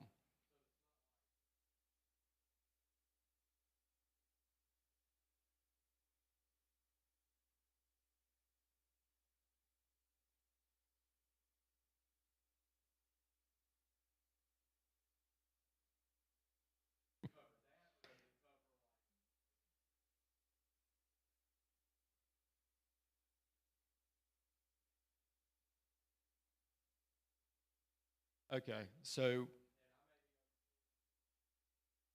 your first example, it would not cover the bad purchase. It's more along the lines of covering the bad decision. Right. Correct. And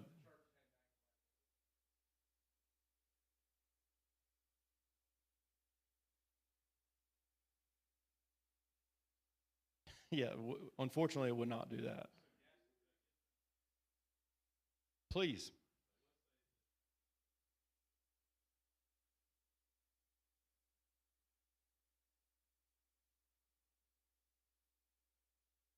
Mm-hmm. Right.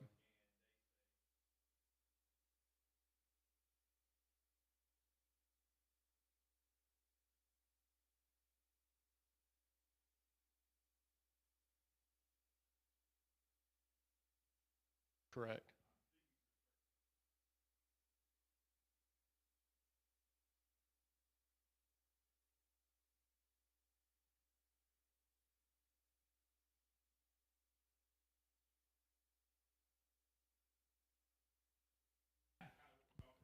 Yes, exactly. That was a great example.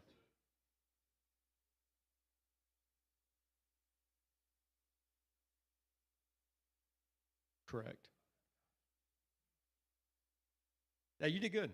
So, and really, if you're in a small church and you think these things don't apply to you, you're better off to start these policies and procedures when you are small, because it's much cheaper and it's much easier. Because whenever you go to buy sexual abuse and molestation coverage, you've got to provide that, proof that you've got all these steps in place to prevent it.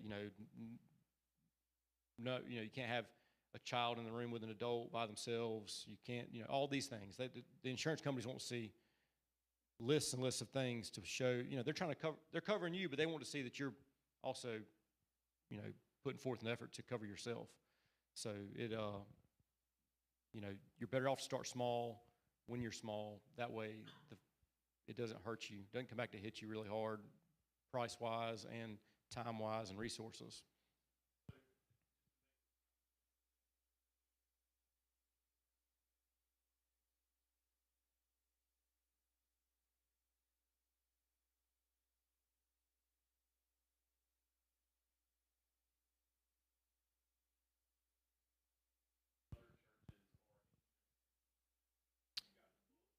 Yeah, we do. We can provide you, really, I got the resources to say, hey, if you do these things right here, you'll be, as far as the insurance companies go, you'll be in good shape.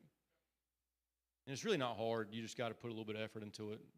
Change the heading to your church name and roll on. So it's easy and smart.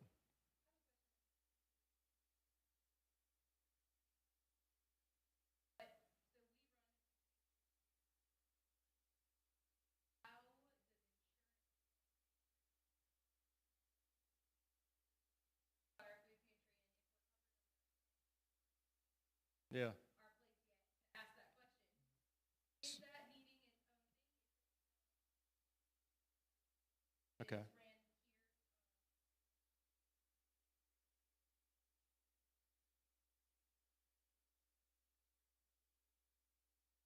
here. Is the pantry its own entity? It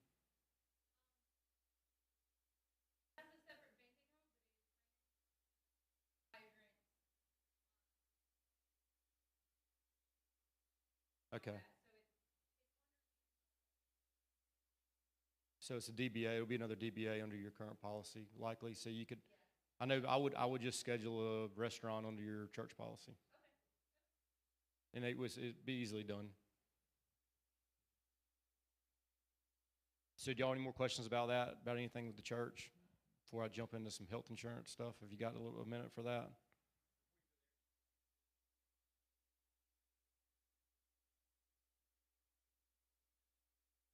Yeah, so I'm glad you brought that up. So on car insurance, if you buy a brand new vehicle, you can buy replacement cost coverage.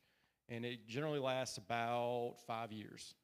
And it's about $60, $70 a year to add it to your policy.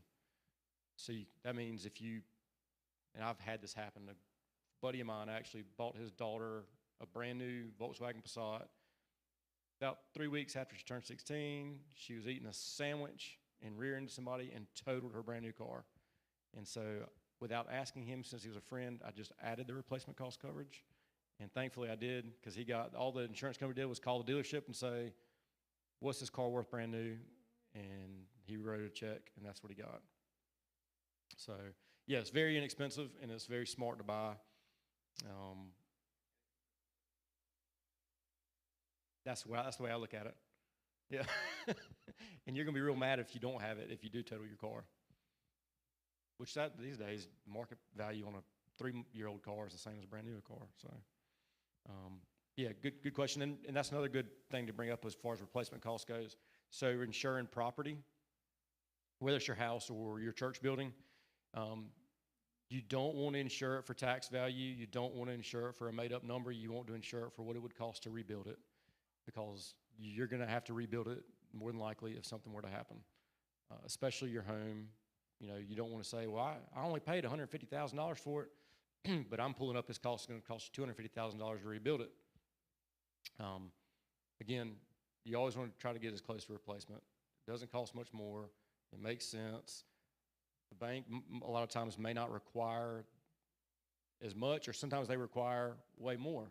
It depends on what the property is.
Yeah, the majority of the time when we are asked for proof of insurance, the value we come up with is way higher than what the bank is requiring. They'll say, the loan is $230,000 and we're coming in at $350,000. I mean, and it's not unusual, and I think the bank knows that. They just want to cover what they've got in it.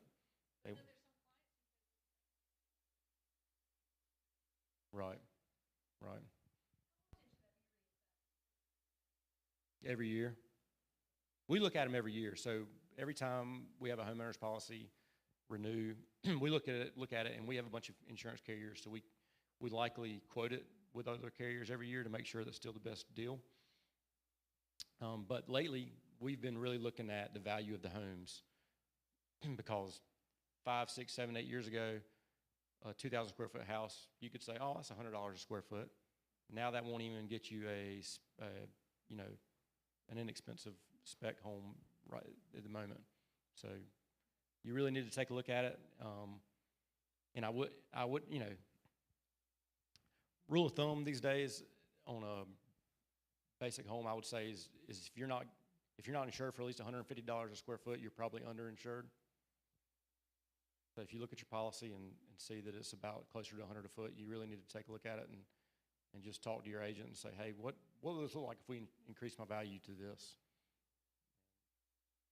It may not hurt your feelings too bad. Although all property rates are going up mainly because of values.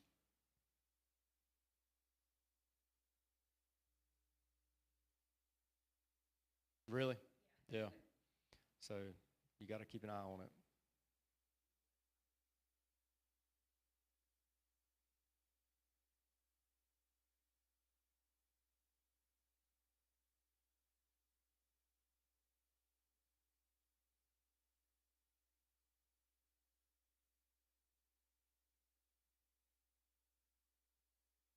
Yeah.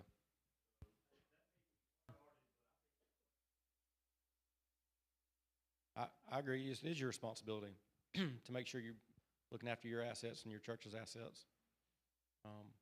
And I feel the same way sometimes when I see GoFundMe's pop up for different reasons. I'm like, they didn't have homeowners insurance, renters insurance. So anyway, if it's okay, we'll switch gears. Real quick, I know we're running short on time, but hopefully all of you have health insurance. Health insurance is a tricky market these days. It does change every year, and usually not for the better.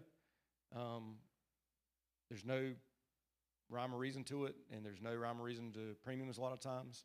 You know, if you qualify, you can get a pretty hefty tax deduction these days, depending on your income and your family's income and how many dependents you have.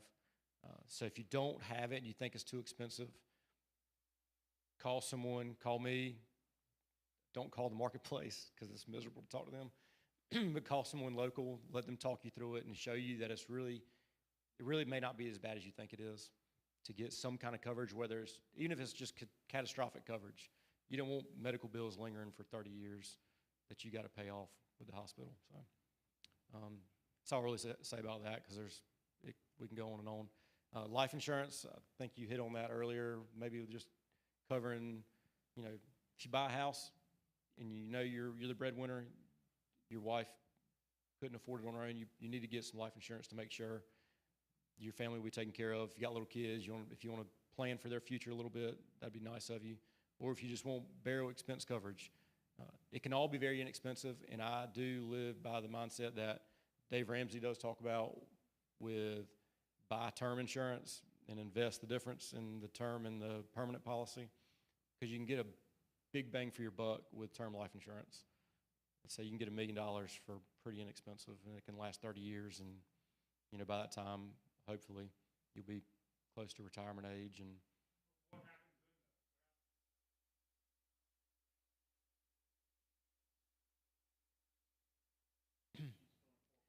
so if you would say the term policy was costing you $500 a year, where the permanent policy might have been costing you $1,500 a year. So if you'd have, invested the other $1,000 a year properly with someone, then it should grow into something that would be worth more than what that life insurance would have been, and it's not needed. The life insurance would not be needed at that point. Yes, ma'am.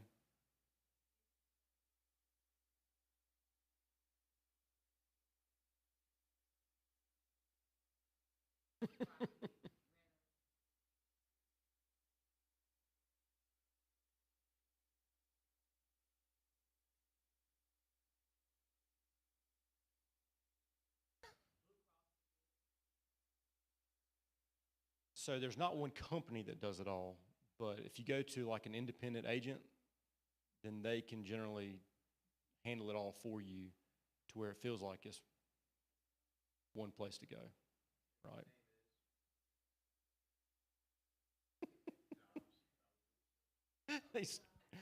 So No, ma'am. No, ma'am. And to your question too, a lot of those term life policies are convertible. So what I've done in the last couple of years, I've had a few instances where someone may have developed cancer near the end of their term policy or had a heart attack, and they would not be eligible to buy another policy. A lot of good life insurance policies are convertible without proof of insurability, which means those people can go and convert that policy with the same insurance company to a permanent policy, and they may only get $10,000 of death benefit, but if they really want it, they can do that, and not cost a whole lot of money, because the rate you're going to get will be the same rate that you had, the same health rating class that you had with your term policy.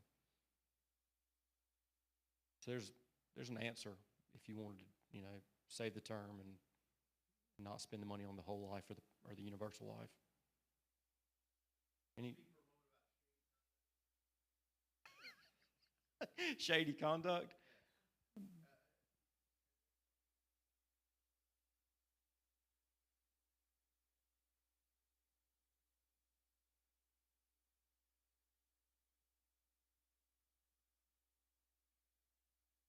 Yeah. I guess it depends on how you look at it. If you look at it as a key man policy, say the pastor needed. Yeah, I don't know why you do that.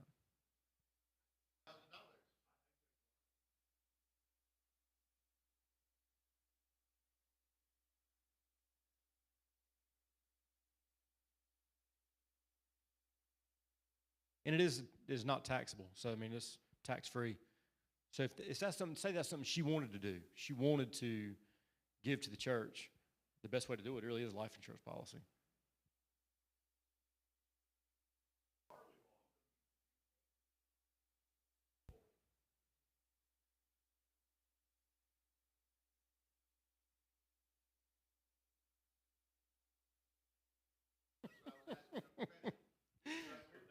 Yeah.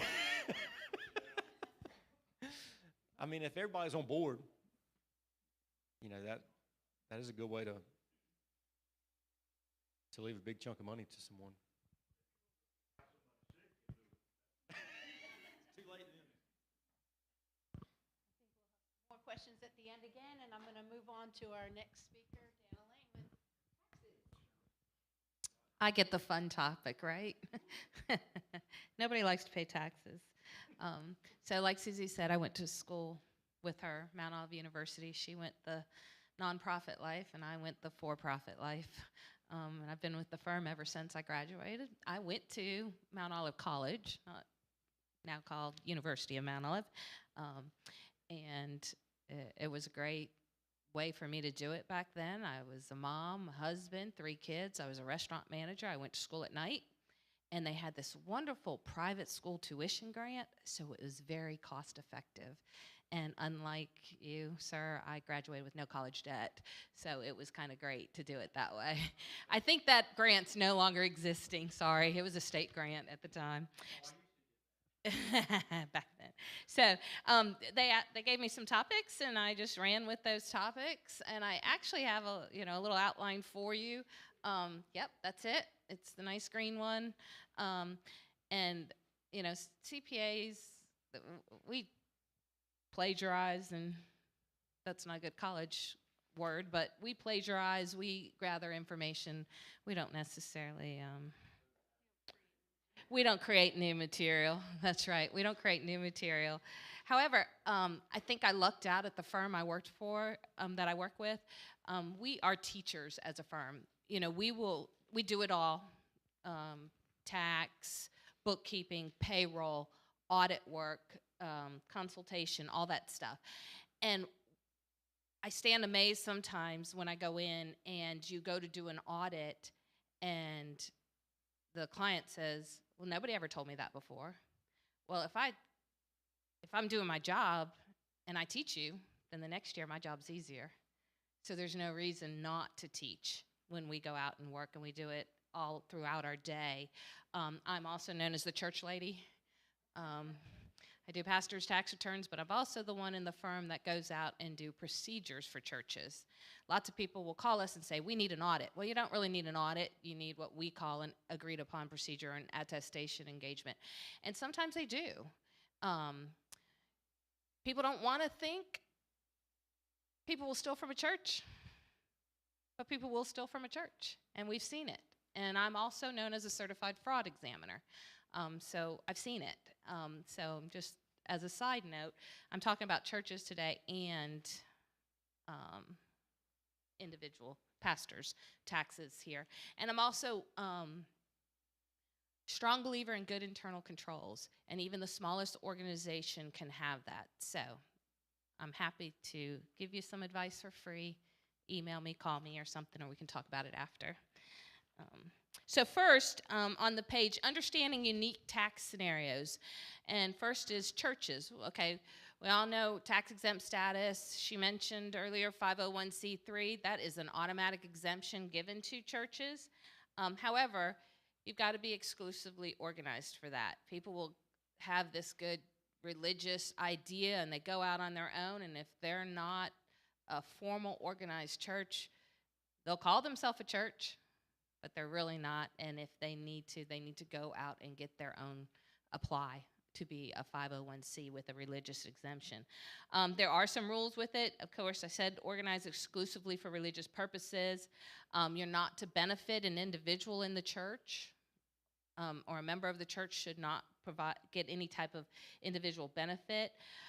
You aren't supposed to influence legislation. You're not supposed to intervene in political campaigns.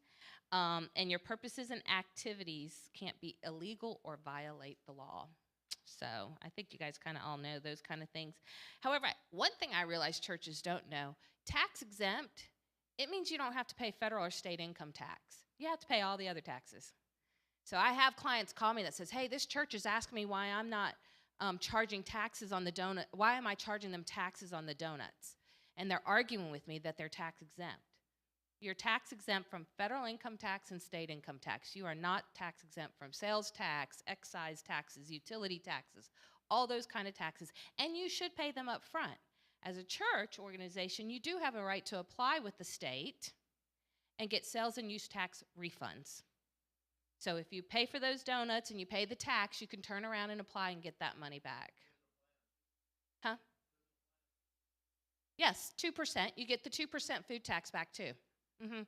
I prepared sales and use tax returns. Huh? Yeah.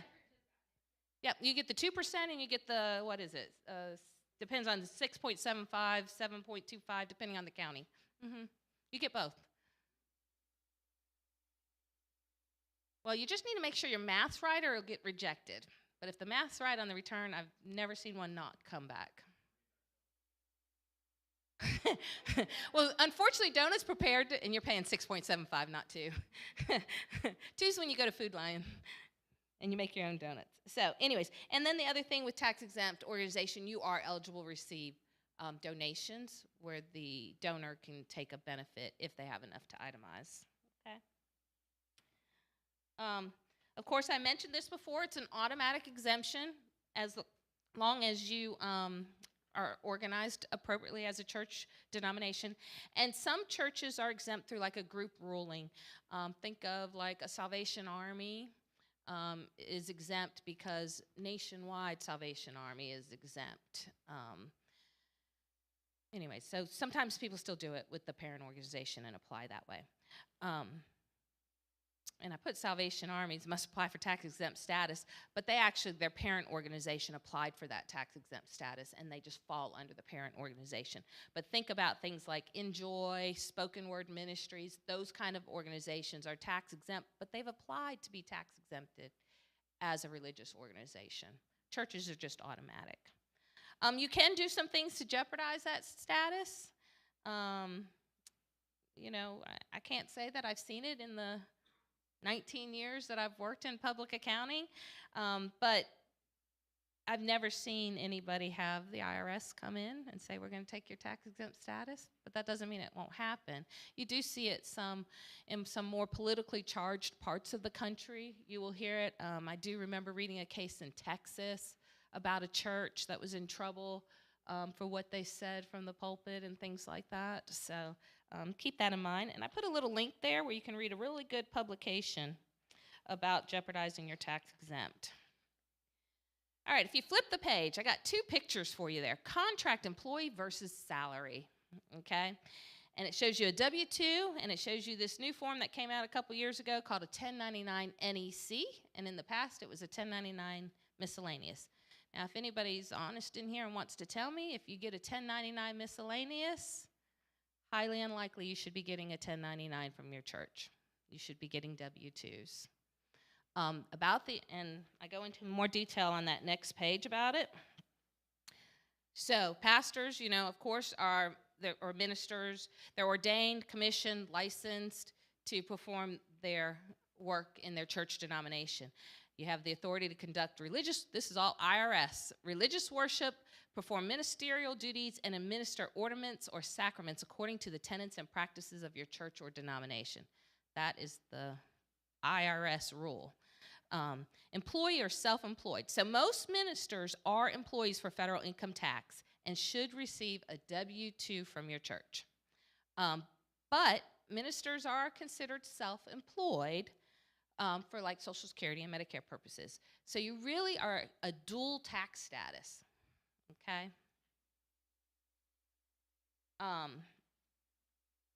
So like I said, few ministers are only self-employed, receive a 1099 NEC. And usually those are like an interim pastor, somebody filling in for a couple months, a traveling evangelist, or guest speaker that's an ordained pastor, things like that. Those are 1099 employees. But if your full-time job is, or not even, if part-time job too, is the service of this church, it's a W-2 employee. And I mentioned here, you're self-employed for other purposes. So I've seen pastors have a W-2 and what's called a Schedule C, which is self-employed, because they speak at other churches, they perform weddings, they perform services that might not flow financially through the church. And if you receive that payment, you should be reporting that as self-employed also. Okay? So now we're going to get a little bit complicated with understanding this. So on the tax return, like I mentioned, you prepare a 1040 tax return. That's the basic tax return everybody in America that files a tax return fills out, and you might or should have a Schedule C along with it. Self-employed for Social Security means that you pay your Social Security and Medicare on your personal tax return, okay? That doesn't mean, though, that the church can't withhold. You can estimate what your taxes are going to be at the end of the year, and the church could withhold and remit. Lots of smaller churches, if it's only a pastor, they're not going to want to withhold. It's a lot of work. And then you need to pay what's called estimated tax payments. But if you are in a larger church organization, they could actually withhold for you and deduct it from your paycheck to make it financially easier for you by the end of the year to pay those taxes, or easier than paying a check once a quarter, okay? And 9 times out of 10, when I'm hired to come into a church, we always look at W-2s, and they're almost always wrong. They're almost always being done incorrectly. And so it's something to keep in mind. If whoever prepares your tax return says your W-2 is wrong, you really should get it fixed by the next year. But if you look at a W-2, you should have wages in Box 1 and Box 16. Box 1 is federal wages, and Box 16 is state taxes. And that's the only places. And then Box 14 should list housing allowance if you receive a housing allowance. And that's all it should have, unless you do the withholding paid through the things. I've seen pastors receive W-2s that have Social Security wages and Medicare wages. Incorrect. You pay that on your personal level, okay? And so I mentioned housing allowance. So you have, these wages. And housing allowance is a benefit to pastors. You only have to pay Social Security and Medicare on it. You do not have to pay federal taxes or state income taxes. And so that is a benefit for a pastor. Now, it's important to understand how a housing allowance works. First off, your board makes that decision, not the pastor, of what your housing allowance is. That doesn't mean the pastor can't fill out a budget and say, this is what I usually spend a year for my housing, and my cost associated with that. But it's the board to say, yes, we're going to pay you $40,000 a year, and we'll put $20,000 towards housing allowance. I've seen W-2s that have 100% housing allowance. Better have documentation to support that, because you're a huge red flag to the IRS if you have nothing but housing allowance on your W-2. So, like I said, it must be designated by the board of the church, and you should be done before the first paycheck you get, whether it's hired mid-year or something like that. Like I said, the board could ask the pastor for a budget in order to come up with a designated amount. Some of the things to consider with your personal residence, of course, you know the mortgage payment or the rent payment and the utilities, but there's other things: property insurance, real estate taxes, utilities, furnishings, repairs, yard maintenance, if you have HOA fees. All those things should be worked into your budget that you provide to your board when they decide your housing allowance, okay? Because all those are allowable to offset that allowance. Again, parsonage, the fair value of a provided parsonage is also taxable to Social Security and Medicare. And if you have any out-of-pocket expenses that the church does not cover, you should report that. Yes, sir.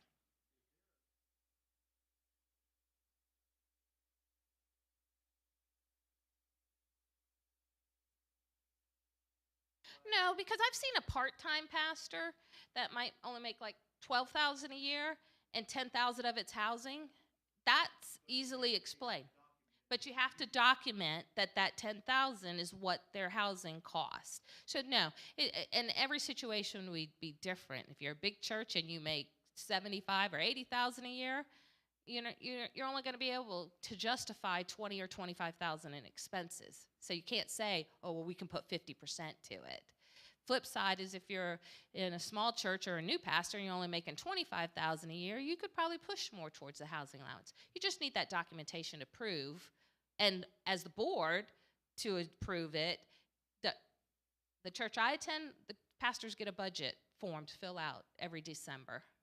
So they fill out their expenses for the next year for that board to make that decision.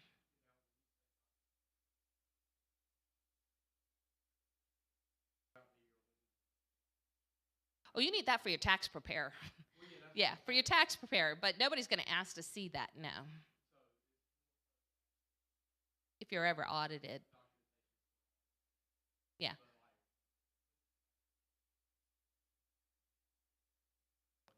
Mm-hmm. Yep. Did you have a question?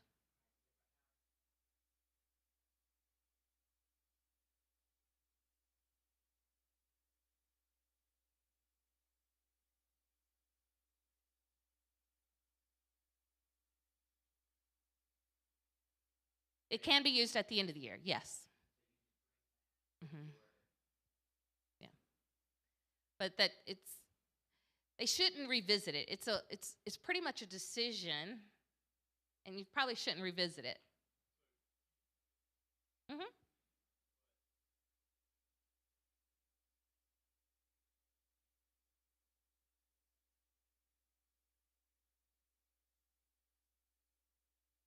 Right. Yeah. So if most people overestimate their housing allowance anyways. Most of them do it anyways. And so there should be some padding in it for repairs and maintenance, So.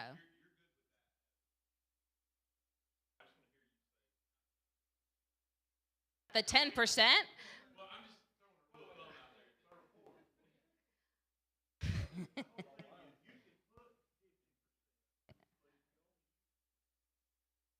Right. So if you have too much there, the rest is going to become taxable if you don't spend it. What I'm saying as less red flaggy is that it should be proportionate to your wage, unless you are like a part-time pastor. And it should be somebody makes $50,000 a year, their household expenses might be $25,000, okay? So that's okay. That's probably fine. Somebody makes $100,000 a year, I doubt that their household is $50,000 a year. I doubt their household expenses is 50,000. So you really just need to make sure you have something documented. And the best thing is for the church to encourage that documentation by giving you a budget. And there can be a line for repairs. And you know, every year you have some type of repairs. And if you don't spend it, you just got to realize that I put $2,500. My board agreed with me. I only spent $500 on repairs. That $2,000 is going to be taxable. Mm-hmm. Right. Mm-hmm.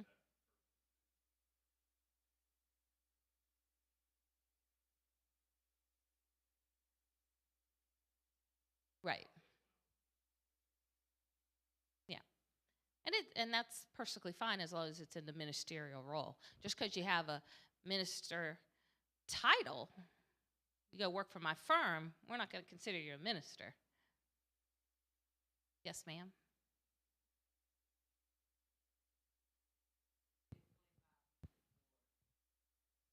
Mm-hmm.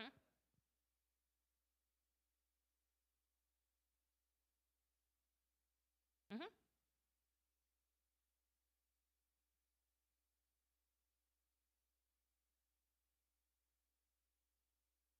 You still get it. If your church says your housing allowance is 25,000, what is that a month? 27, 20, whatever, 2,350 or 2,300. You should be getting 2,300 a month, whether you spend that money or not. It's still part of your wages.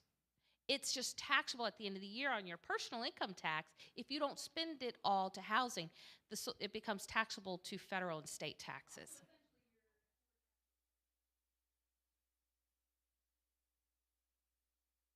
No, no, not what you spent. If they said at the beginning of the year, we're going to give you $2,500 a month, at the end of the year, your your W-2 should show 25,000. 30,000 should show 30,000 as a housing allowance. Okay, it is up to you to prove to the IRS or your tax preparer, or if you self-prepare, to have the expenses to offset that housing expense. The board should not be adjusting up and down. Oh, I had this expense, I'm going to adjust it. Oh, I had this, I'm going to take it down. They really shouldn't be doing it. It's because the difference is it's going to move to taxable income anyways.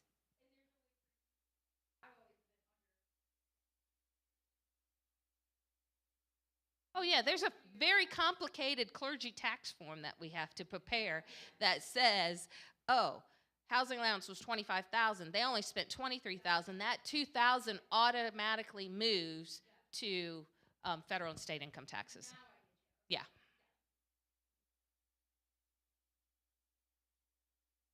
Yeah, it's on here too.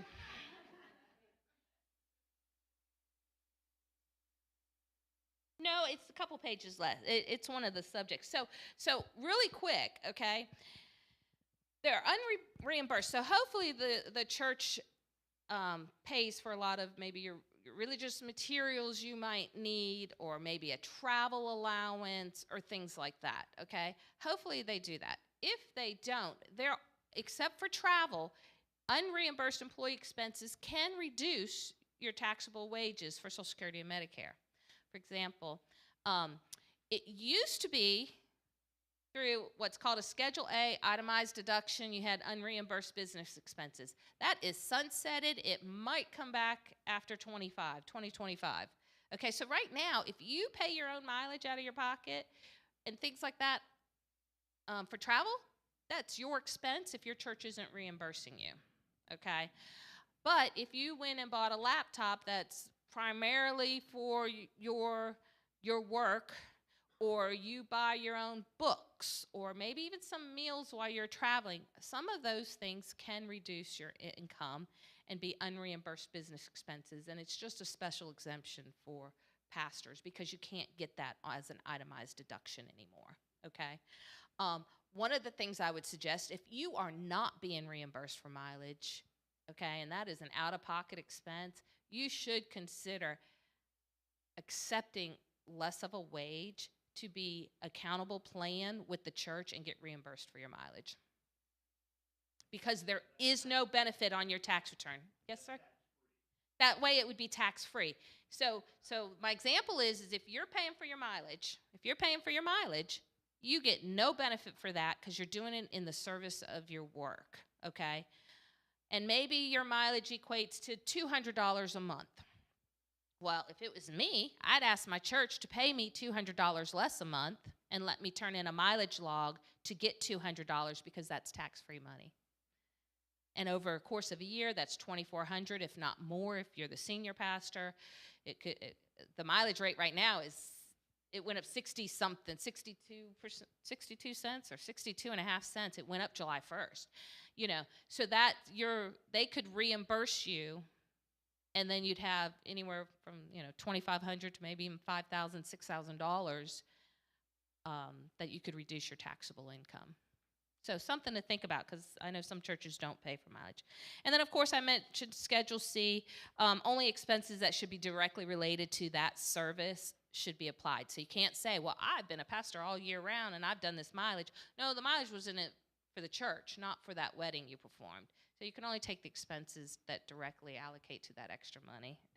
And there's this great resource on Guidestone called a Minister's Tax Guide. They update it every single year for tax issues and things going on, and it's just a great, easy-to-understand resource there. And so the link is on there. Okay, opting out of Social Security. All right. Only applies to your ministerial earnings. So if you're a part-time pastor, your other ones, you still pay Social Security. You must apply for an IRS exemption, and it is an irrevocable exemption. You can't come back years later as a pastor and say, oh, no, I want it after all. And there's a deadline listed here of when it's due, but you've got to apply, and you've got to say that you're conscientiously opposed to, or because of religious principles are opposed to, the acceptance of those benefits based on their earnings from their service. But do remember, if you're going to be a full-time pastor the rest of your life, don't apply for Social Security if you opt out of it. So you can do it. I, again, put another link right there at the Social Security Administration website where you can go and read more about it. But it's a decision that you really need to be religiously opposed to it. You could... Yes. Yes. Yes. Based on that income. Yeah, not... Mm-hmm. So it is based on that income. So you can do it. I don't know. That's a $1,000 question. Who believes Social Security is going to be there when you retire? So, yes, sir? Is what? Yeah. Yeah.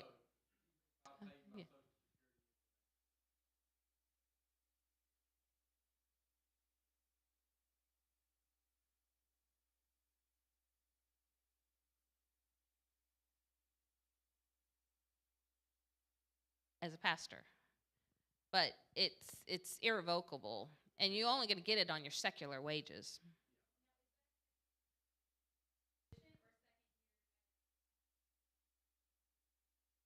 I'd probably say as an ordained minister, because that would just be a guess, though. I don't know that for a fact, but I'd say as an ordained minister. So, but you got to prove to them why you think why you've got to. This form is more of a writing a story as to why you're against it.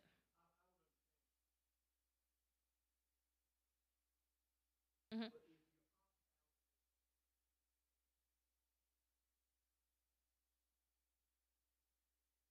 You are. You're filling out a form with the IRS and telling them that you are opposed to that benefit for religious reasons.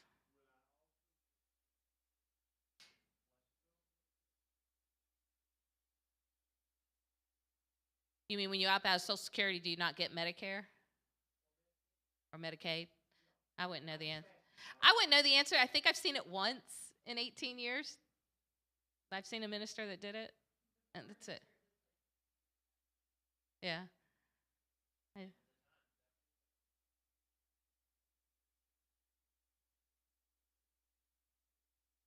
Right, because a lot of people that don't believe in it, they learned it through their denomination or something is why they don't believe it.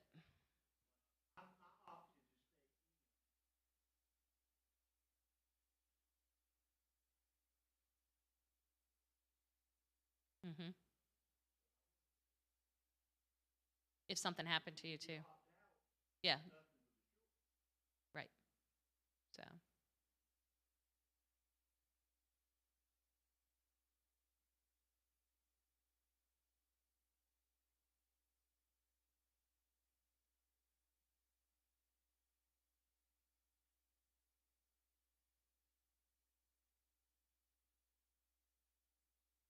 Right.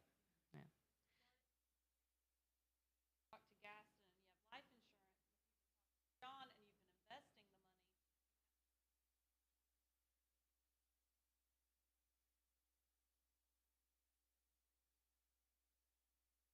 money. Okay, foreign travel. It was on the list. I don't. Um, most pastors that foreign travel for any length of time, are missionaries, and so they've got a totally different tax situation. I figured the pastors here, if they did any foreign travel, it would be short-lived mission trips, maybe a month or 2-3 weeks, things like that. And so again, that there is a foreign earned income exclusion, but that's like if you are overseas over a year. Again, a complicated calculation. I would pay somebody to do that return if you were gone in foreign. But I do want to point out that missionary work is considered a charitable contribution. So if you have to pay out of your pocket, your church isn't paying for you to go on this mission trip, and you have to pay for flight and hotels and your food and anything cost, with your travel over there and back, those expenses are a charitable donation and can be claimed on your tax return. So.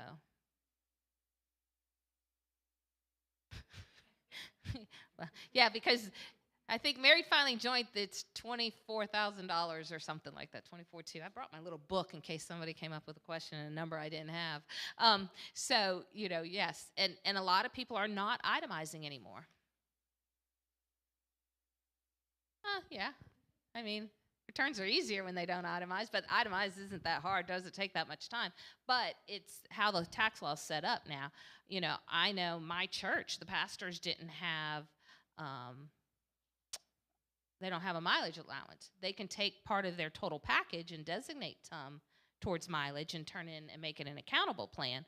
But this one pastor was just claiming all his mileage on his itemized deductions. And when that went away, he was in for a huge shock and thought that was wrong. But they had the right to set a portion aside as a mileage reimbursement. So, anyways. What, to do away with that?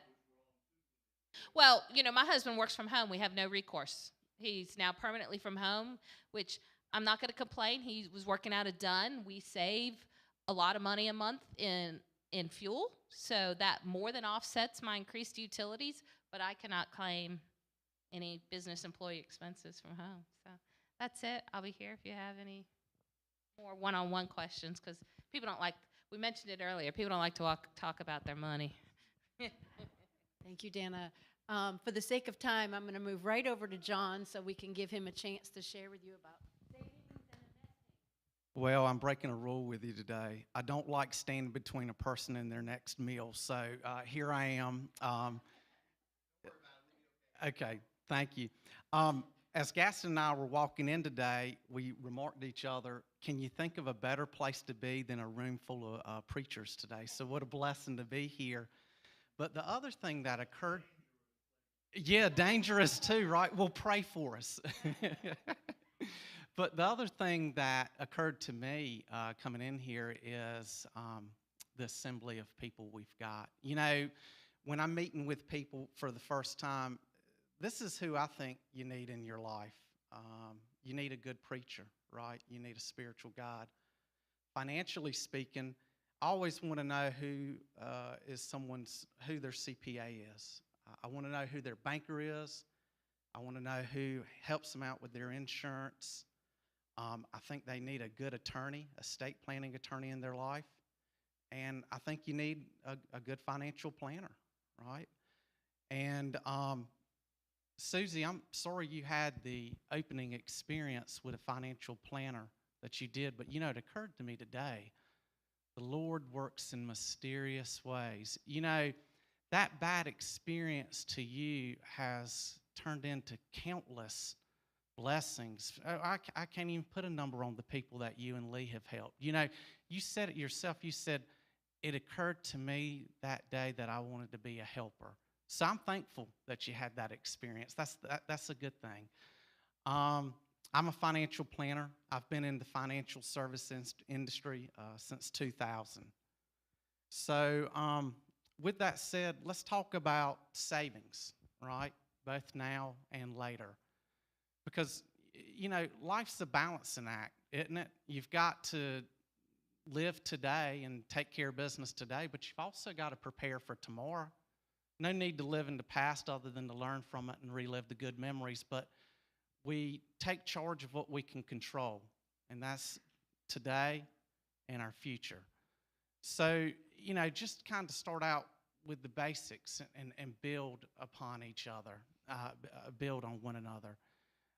And stacking the odds in your favor and being financially prepared right now, and just as importantly, being financially prepared later. The first thing is to have a map, right, Deborah? You know, I've been looking over this My New Money Goal worksheet. That's fantastic. It doesn't matter where you get it. And in fact, it doesn't even matter if you just tear out a notebook paper and write it down. But Deborah was right. Get it from here conceptually to real life. And whether that's writing it down, whether that's, you know, putting it somewhere, you're making a formal declaration, right? And having a goal, I think, is always a good thing with anything in life. And a financial goal worksheet just helps you kind of solidify and clarify, where do I want to go, right? I mean, we can all wander around the proverbial wilderness, but when you have a map like that, then it really quantifies and qualifies your goals. You know, another thing is a budget worksheet. It amazes me all the time as a financial planner, the people I meet with, and I always ask them, because I'm trying to back in, okay, what kind of supplement am I going to need to get this person? So I always start out with a budget worksheet to understand, well, what's their inflows, right, income, what's their outflows, bills. And so lots of times I'll ask people, so what's it take for you to live your life each month? And they're like, I'm not sure. I don't know. That's the majority of people. And I get the feeling a lot, you know, as long as people can make it 1 month to the next and the checks not bounce, that's the main concern. But having a budget will help you understand your inflows, help you understand your outflows. And what that does is that takes you from a place of living paycheck to paycheck, spending what you got, to actually having a surplus and being able to work back towards these goals. So I can't overstate the importance of not only being goals-based, right, in anything in your life, but also understanding your budget. You know, what's it take for me to live? Where do I want to go? What's it going to take? We've got to have that guide. So again, starting out with a budget's always a number one thing. The next thing is, I want to make sure everybody has an adequate cash cushion, right? And I know y'all cancel people a lot, and what's the number one thing newlyweds and married people fight about? There you go. Yeah, that was quick.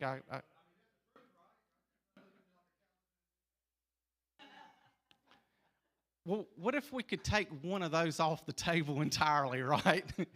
The money. And it's always, you know, a disagreement on money, but it's always a lack of resources to cover everybody's needs. And that's where a cash cushion comes in. It's a blessing on so many different levels. Not to be living paycheck to paycheck, to have money to indemnify you, to borrow a fancy insurance term, you know, against anything that can happen in life, and life happens, right?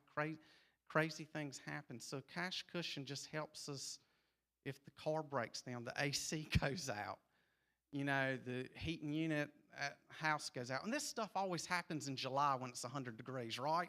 Always. if there's a medical emergency that your insurance doesn't cover, whatever the case may be, a cash cushion not only fulfills that need, but also spiritually too. It just makes you feel good to have a little something that you're not stressed out to get into the next day. Because like you said about the air mask dropping from the airplane, if you can't take care of yourself, it's really hard to lead your flock. So if you can take care of yourself and not be so focused on being financially strapped, it allows you to kind of be there for the opportunities to be the blessing to others. Dave Ramsey's exactly right. I would say get a cash cushion of anything, but $2,000, isn't that the kind of the first level? I think that's wonderful. And then, you know, from a financial planning, $2,000 per individual. Okay.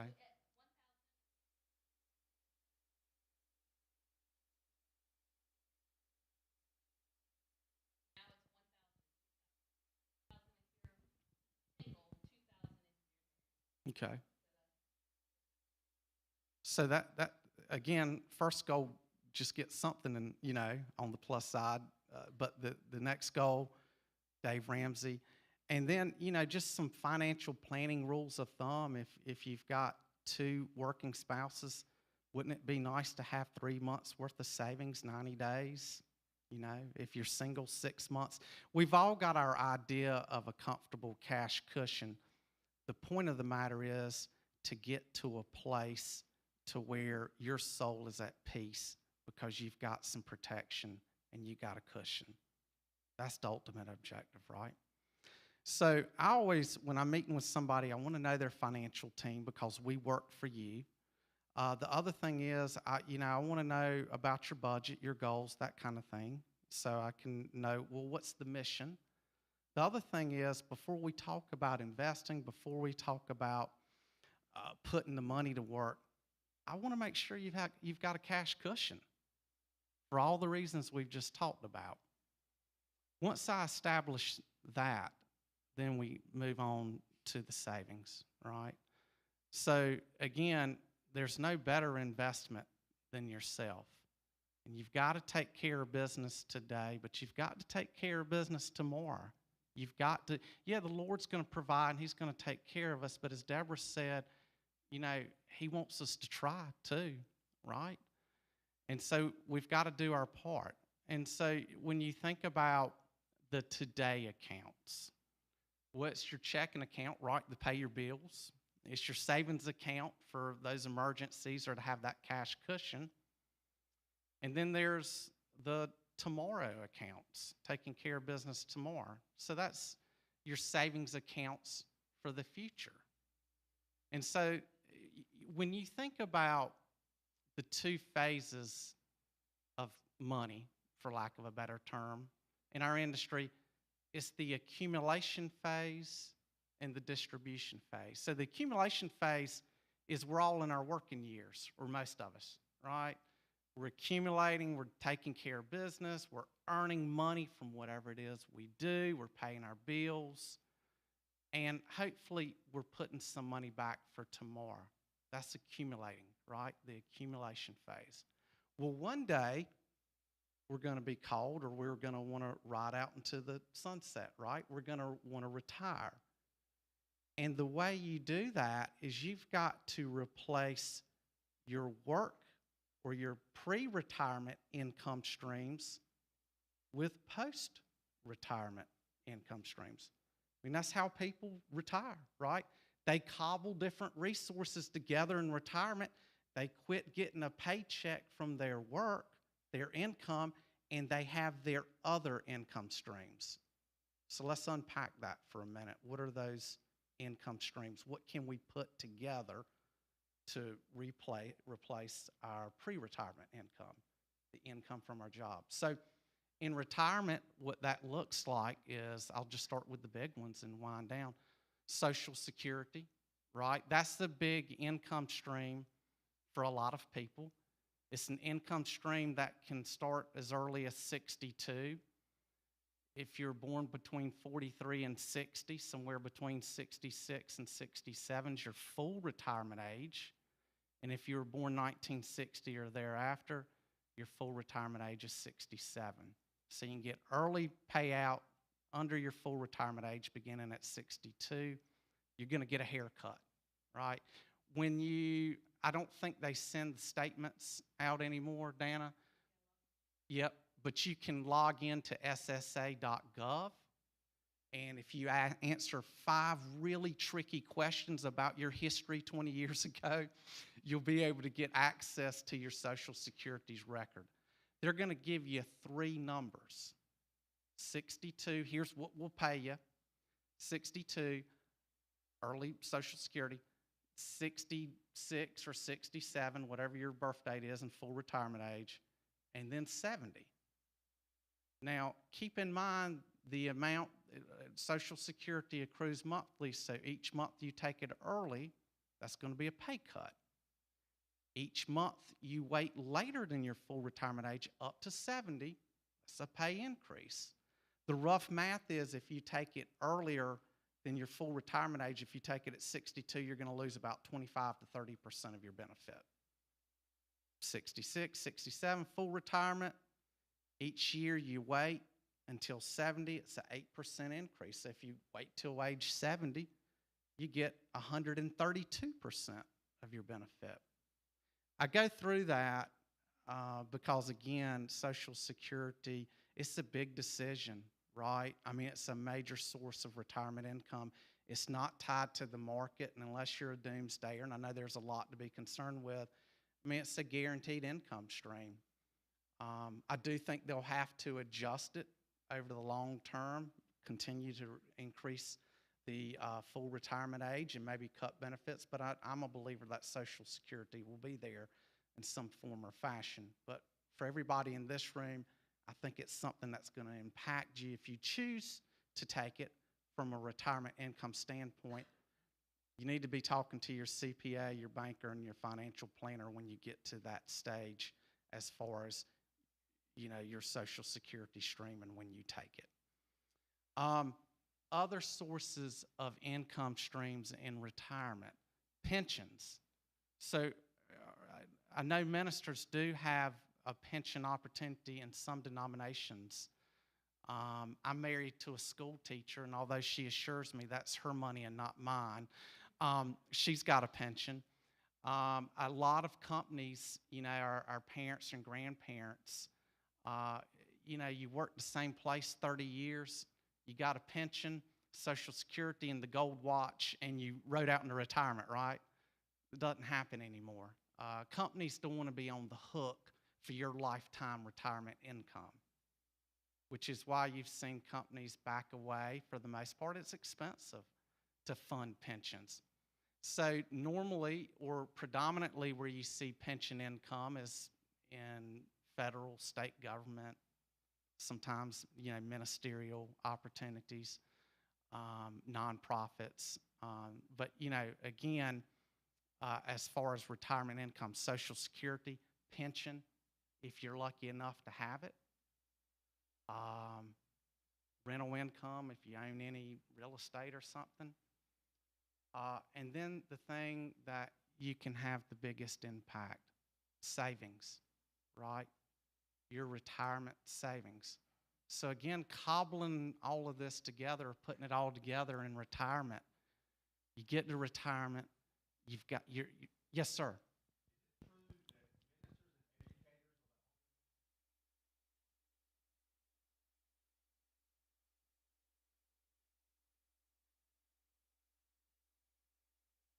Good question. 403Bs are for those classifications of individuals. It's the same thing as a 401k. It's a tax-deferred account just for special classifications. As far as it coming out tax-free, you know, there's the Bailey Act where it could come out state tax-free if you're hired before a certain date. But Dana, I'm going to bounce this one back to you. Okay, she's going to look it up.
Yes, sir. And I promise you that the two of us didn't talk beforehand, but that was actually my next slide here I was going to go over with you. Can I circle back to that in a minute just to complete the thought? No, those are great questions. So again, those sources of income in retirement, Social Security, pension, any kind of income, savings income, and that comes in the form of different investment accounts. And I'm going to talk about the power of tax-deferred growth here in just a minute. But when you think about above and beyond your cash cushion, what are those savings accounts opportunities? Well, there's always just the after-tax investment account, right, where you just open up another account in your name, and instead of it being in money market or cash or a CD, you invest it. Now, the thing about an account like that is you don't have to use it for retirement. It's always accessible, but you don't get the tax-free growth of some of the other savings vehicles that you've heard about, such as IRAs, 401ks, 403bs, 457s. All of those are trying to do the same thing. They're trying to help you accumulate some savings for retirement and do it in an account structure where you don't pay tax now. What Einstein called the eighth wonder of the world, compounding interest. You compound your interest, your growth, and you're not sharing that with the government along the way. So, I'm sorry, I didn't get your name in the back. Hey, Ken. So to Ken's question, and I've just got and I'm going to show Gaston here so he can keep me honest. So there's a chart here, hypothetical value of a $6,000 annual contribution over 30 years.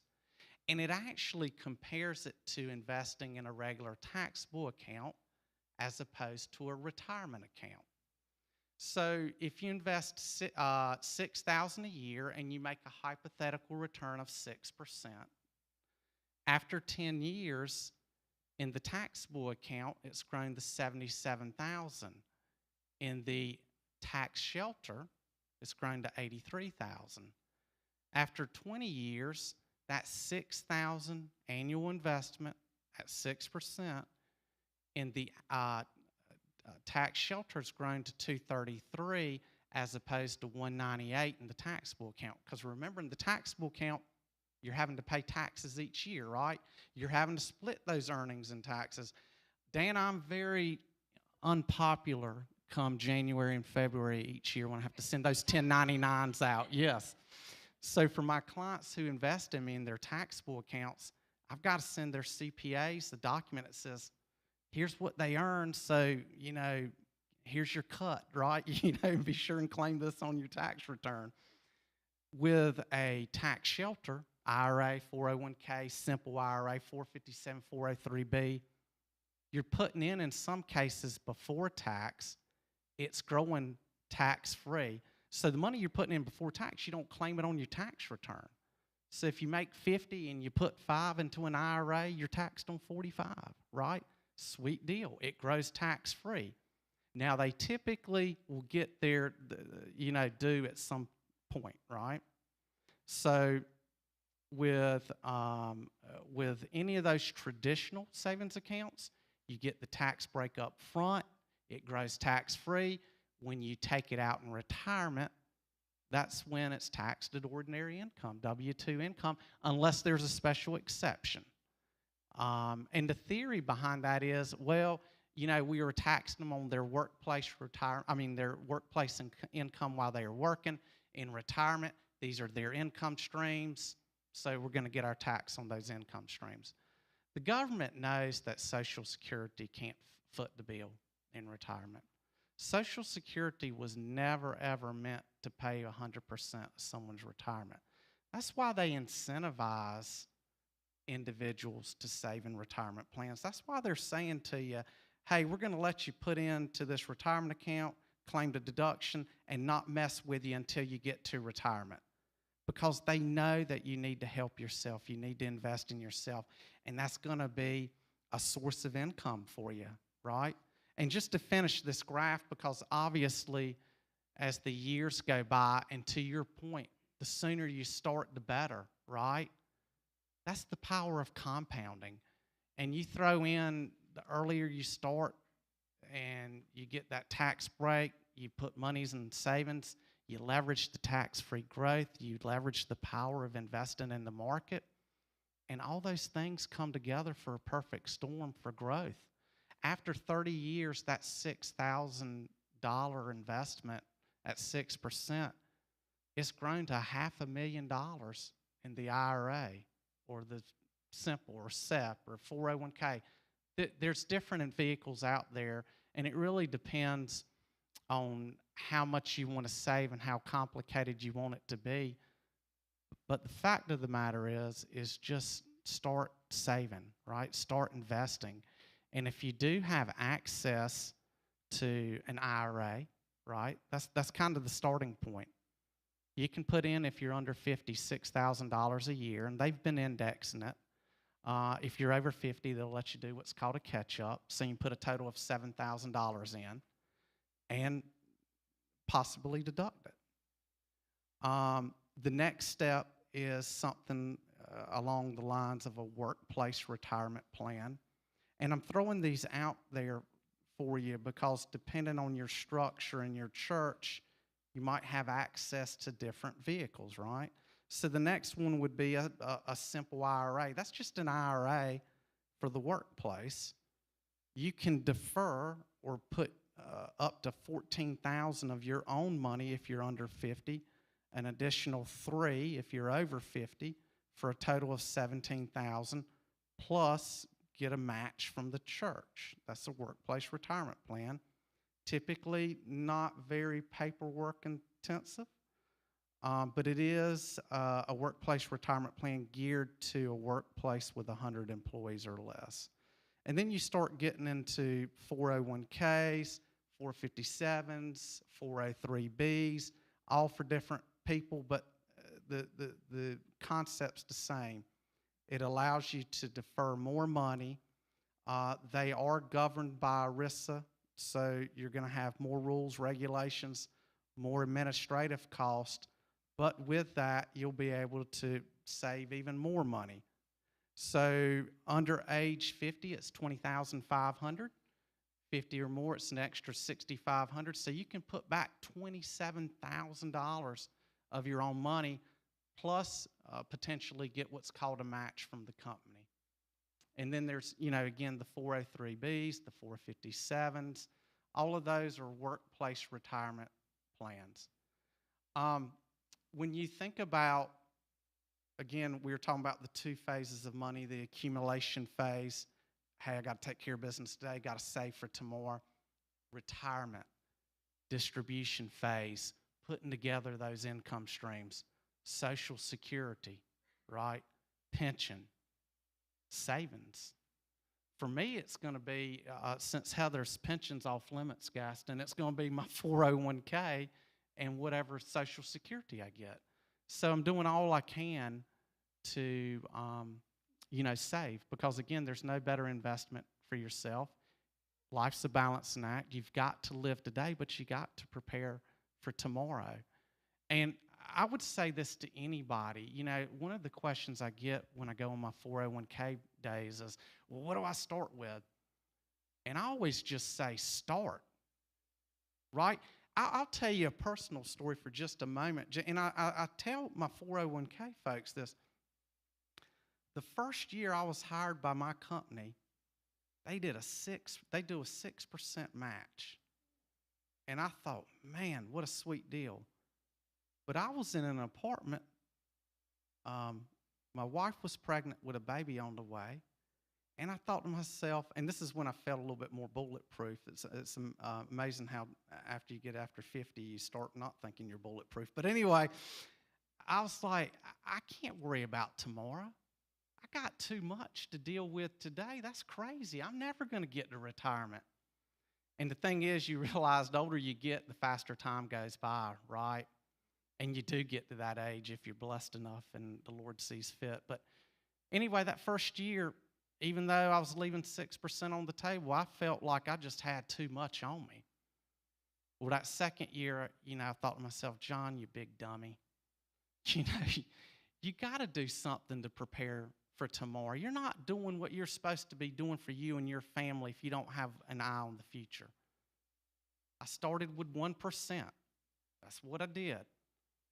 And what I did is each year I would get a cost of living adjustment, whether it was 2%, 3%. I'd put 1% back, and then bring the rest home. So I really never felt it. And as time went by, I started to build something. And I don't mean this from a bragging standpoint, and because I'm not talking about me, I'm talking about the concept. The first couple, and any of you look at your retirement accounts and you'll see what I'm talking about. The first year or two, you're doing something good, but you just, there's not a lot there, right? But hey, I'm doing something, and you feel good about that because you're doing something. But all of a sudden, after years 4 or 5, you got a pot of money, you're like, that's not bad. Wow. And then after 10 years, I would have never done that on my own. I have people all the time at these 401k days, oh, I'm not signing up. I'll just save it. I'll put it in the bank, and I'll do it myself. And I'm like, okay, let's unpack that. Number one, most people, not everybody, but most people, if it finds your checking account, it finds a bill. True? And the other thing is, if you put into savings, whatever you're earning on your money market or CD or whatever the investment is, you got to split that with Uncle Sam and with Raleigh. So you've lost that tax-free compounding, right? There's no match. Nobody's going to come and say, oh, you saved $100, here's $10. Nobody's going to do that. You only get that through your employer. And it's not been invested. And no matter how bad you feel on the market, and I know, we're in a tough time right now, but if you're a believer and y'all are distributors of hope, look, better times are right around the corner. I mean, there's a season for everything, and we're going to persevere, and the market's going to come back. And what you're doing is you're leveraging the growth of all your fellow citizens, all the great companies around the world. So, prepare for today, take care of today, have your plan, right? Have your budget, know where you are, prepare for tomorrow. Have your accounts that'll take care of you tomorrow, because honestly, here's the big picture you've got to think of. I mean, I think we all deep down one day maybe want to retire or maybe, do something else that the Lord's calling us for. Of course, y'all are in the ministry, Gaston, that's not my target audience, but y'all get what I'm saying. I get a lot of people who say, gosh, I'd love to do something. I'd love to be a helper. I get that all the time. It's great that y'all are helpers and y'all get to do it during, your whole life. But the point is you've got to figure out, okay, if I'm going to get in retirement and if I'm not going to be a burden to anybody, and if the Lord wants me to help him out, to help me, how do I do that? Well, it's your Social Security, it's your pensions, it's your other income, and it's your savings. The savings, you have a direct impact, and wherever you are in life, I don't care if you're 20 or 50 or 60 or 70, there's nothing like getting debt off of you, breaking those shackles, having a cash cushion, and having an account where you've invested in yourself that sends that signal, hey, I believe in me. You should believe in you. God believes in you. But not only does that help you have something to take care of today, but it provides an opportunity for tomorrow. And that's what money is. The worship of money's bad, but money itself is good for the opportunities it provides. We're here today because of an endowment from Eli Lilly. That's pretty awesome. your savings, I'll touch on this, and then I promise not to stand between y'all and your great lunch. Mescalito is awesome, by the way. That's a good pick. Y'all will not be disappointed.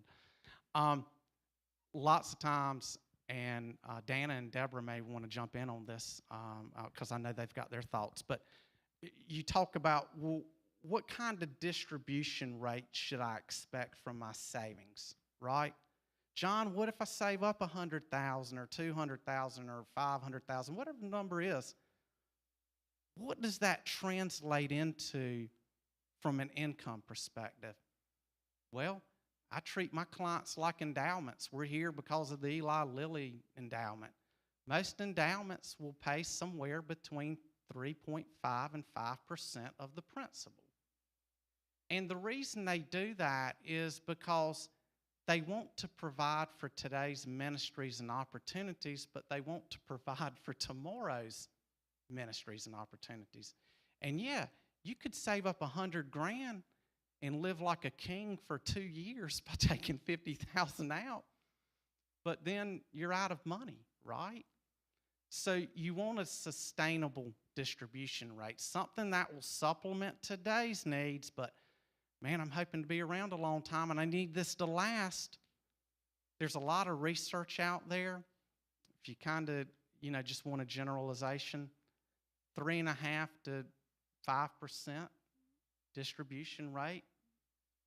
Deborah, Dana, do you? So again, 100 grand, what's it mean? Well, if I'm a financial planner, well, I am a financial planner. If I'm a financial planner sitting with somebody and, it's 100 grand, I'm like, well, 4,000 or 5,000 is probably what we need to look at from this account. So I'm just planting that seed with you today. So not only can you get excited about saving and investing and building a nest egg, but again, when you get out of that move or transition from that accumulation phase to the distribution phase, what's it all mean? How do I put it together?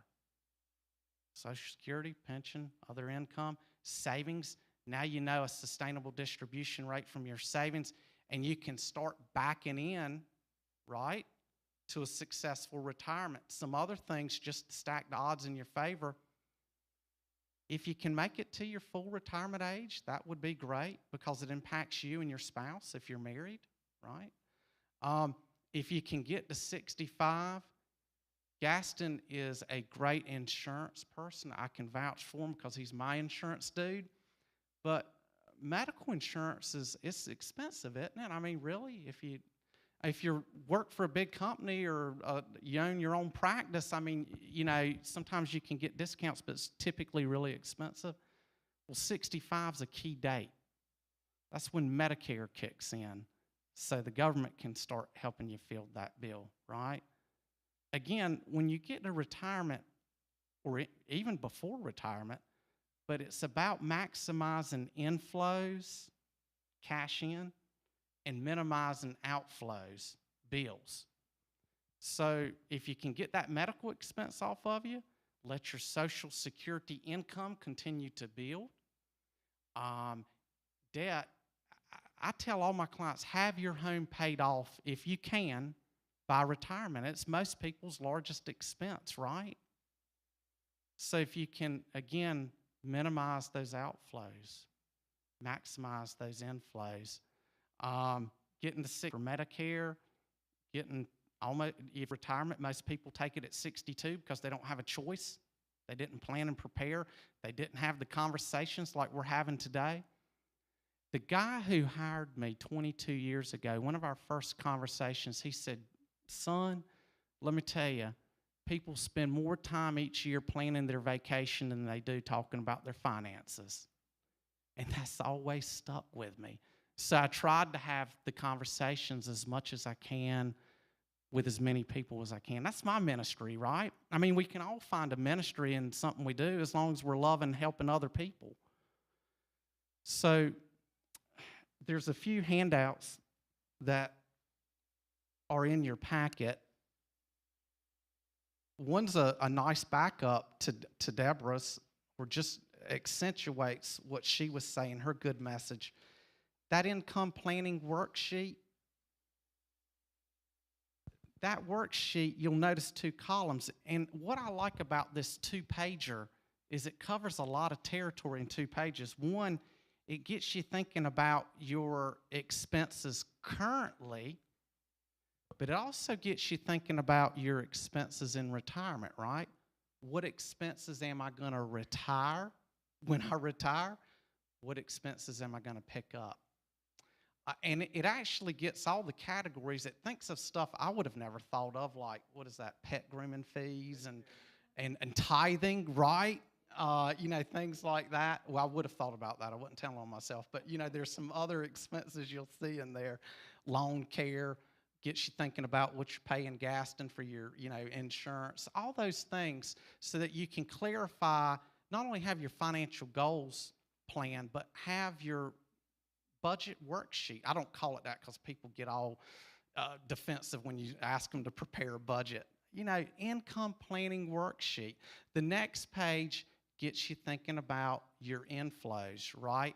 Before retirement and at retirement. And then on the far right of the page, it comes up with surplus or deficit. And I want it to read on your worksheet surplus, right?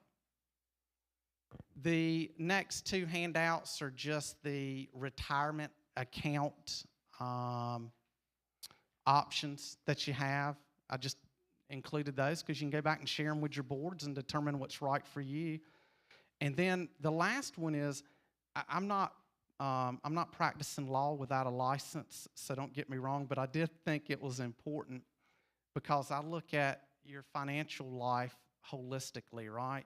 I mean, you would never go to your family doctor and then look in your ear and say, okay, dismissed, everything looks good. No, I mean, they check your heart out, your breathing, you know, everything. So I look at that as the way to treat your financial life, which is why I always want to know that everybody's got a team of experts. Again, I want to know who your CPA is, your banker, your insurance person, your estate planning attorney, to not only take care of you now, but really to take care of you when you can't take care of you, right?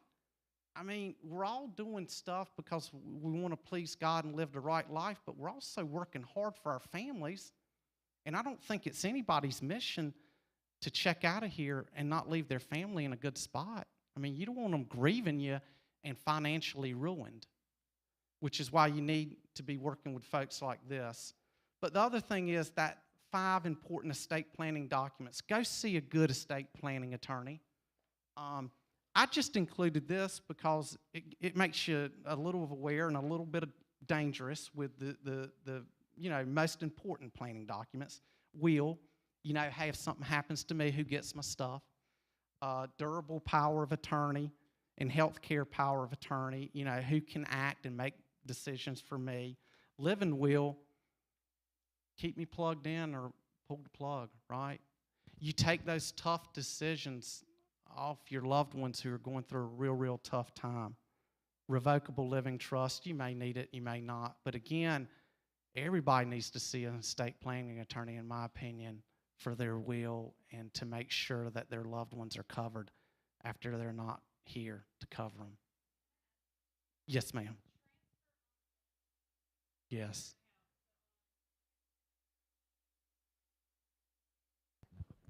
All right, so on all of your accounts, anywhere that your money lives, ideally you will have instructions on who that money transfers directly to when you pass away. Case in point, I had an 18-year-old kid open up an account for him. Not a lot of money in there, right?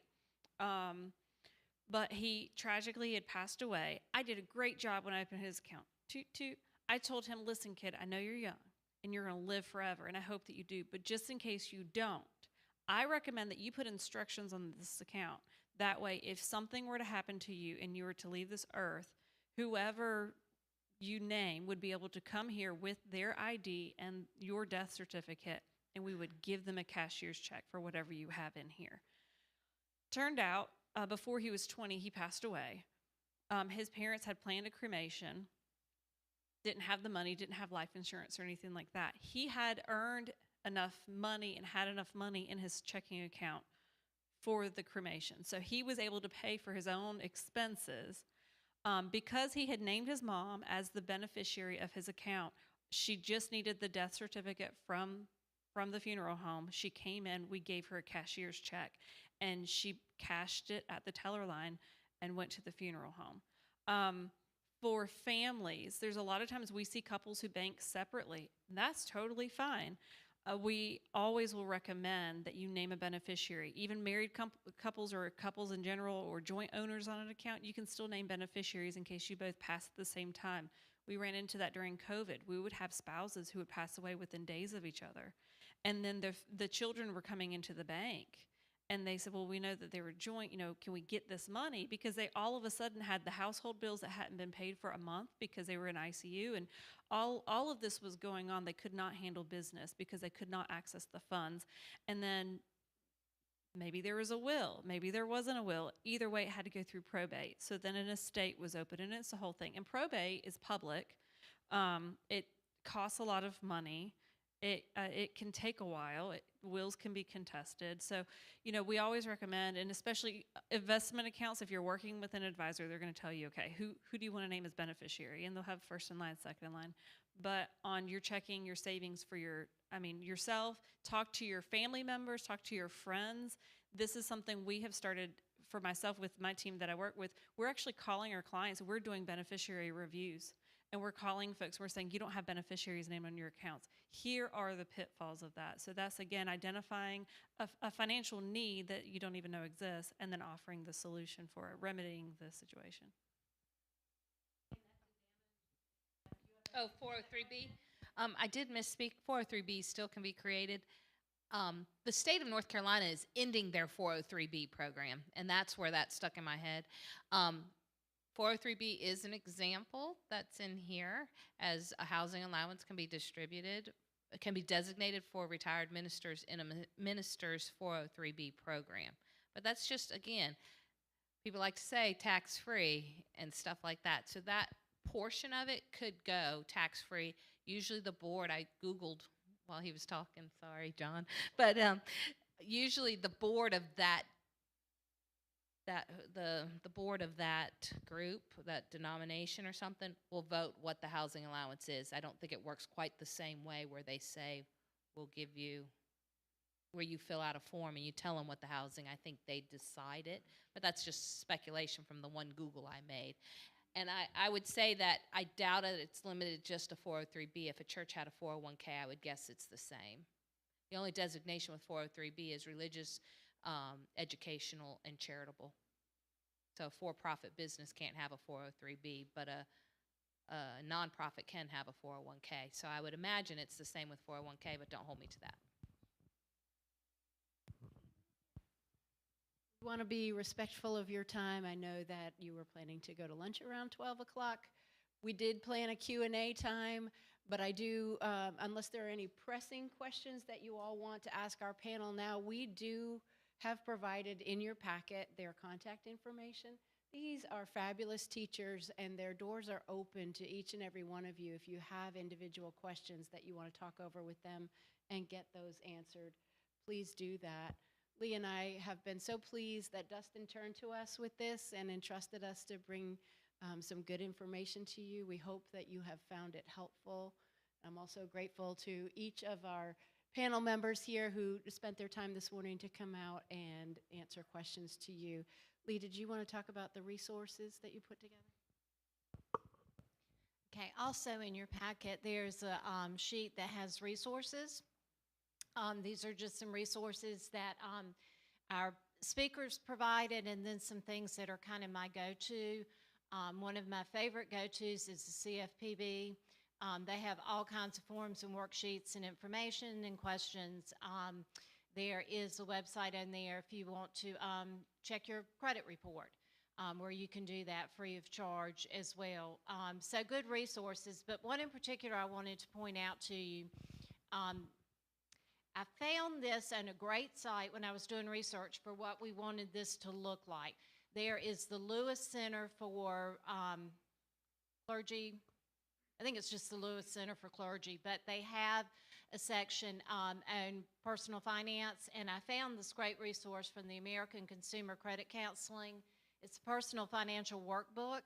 It has every worksheet you can imagine, from the income planning, or the B word, the budget, to figuring out debt, payoffs, snowballs, all that kind of stuff. And originally I was going to include this for you too, but as you can see, I like paper, so I figured it was time to stop. There are a few hard copies on a table out in the hall if you'd like to grab one, but the link is in your packet and you can access that as well. And then just to reiterate what Susie said, you do have the contact information for all of us.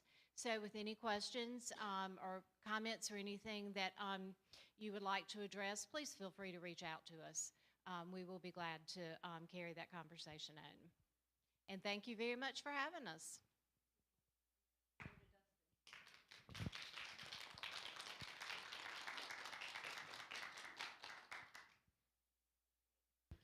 Thank you. Thank all of you for being here. I do have some gifts over here, which John is the closest to, so he's going to get first dibs.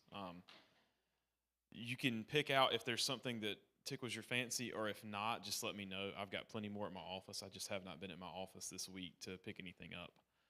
But thank you so much to the presenters, to Lee and to Susie, and I just looked at the wrong person when I said that, to Susie and to Lee, for orchestrating this. If you all have questions, I know that we're going to be a good steward of their time too, as well as get to lunch. We don't want to, tackle them at the door, but I know all these people, and I'm getting to know the new friend out here on the right who has a great introspective spirit. They're great people, and so they will certainly be here and available for questions, even if they're not physically in this place in this moment. So thank you all. We're going to head to Mezcalito here in just a little bit. So I'm going to turn the microphone off. I don't know if we have anybody that's left on YouTube or not, so I'm probably just talking to a room that I can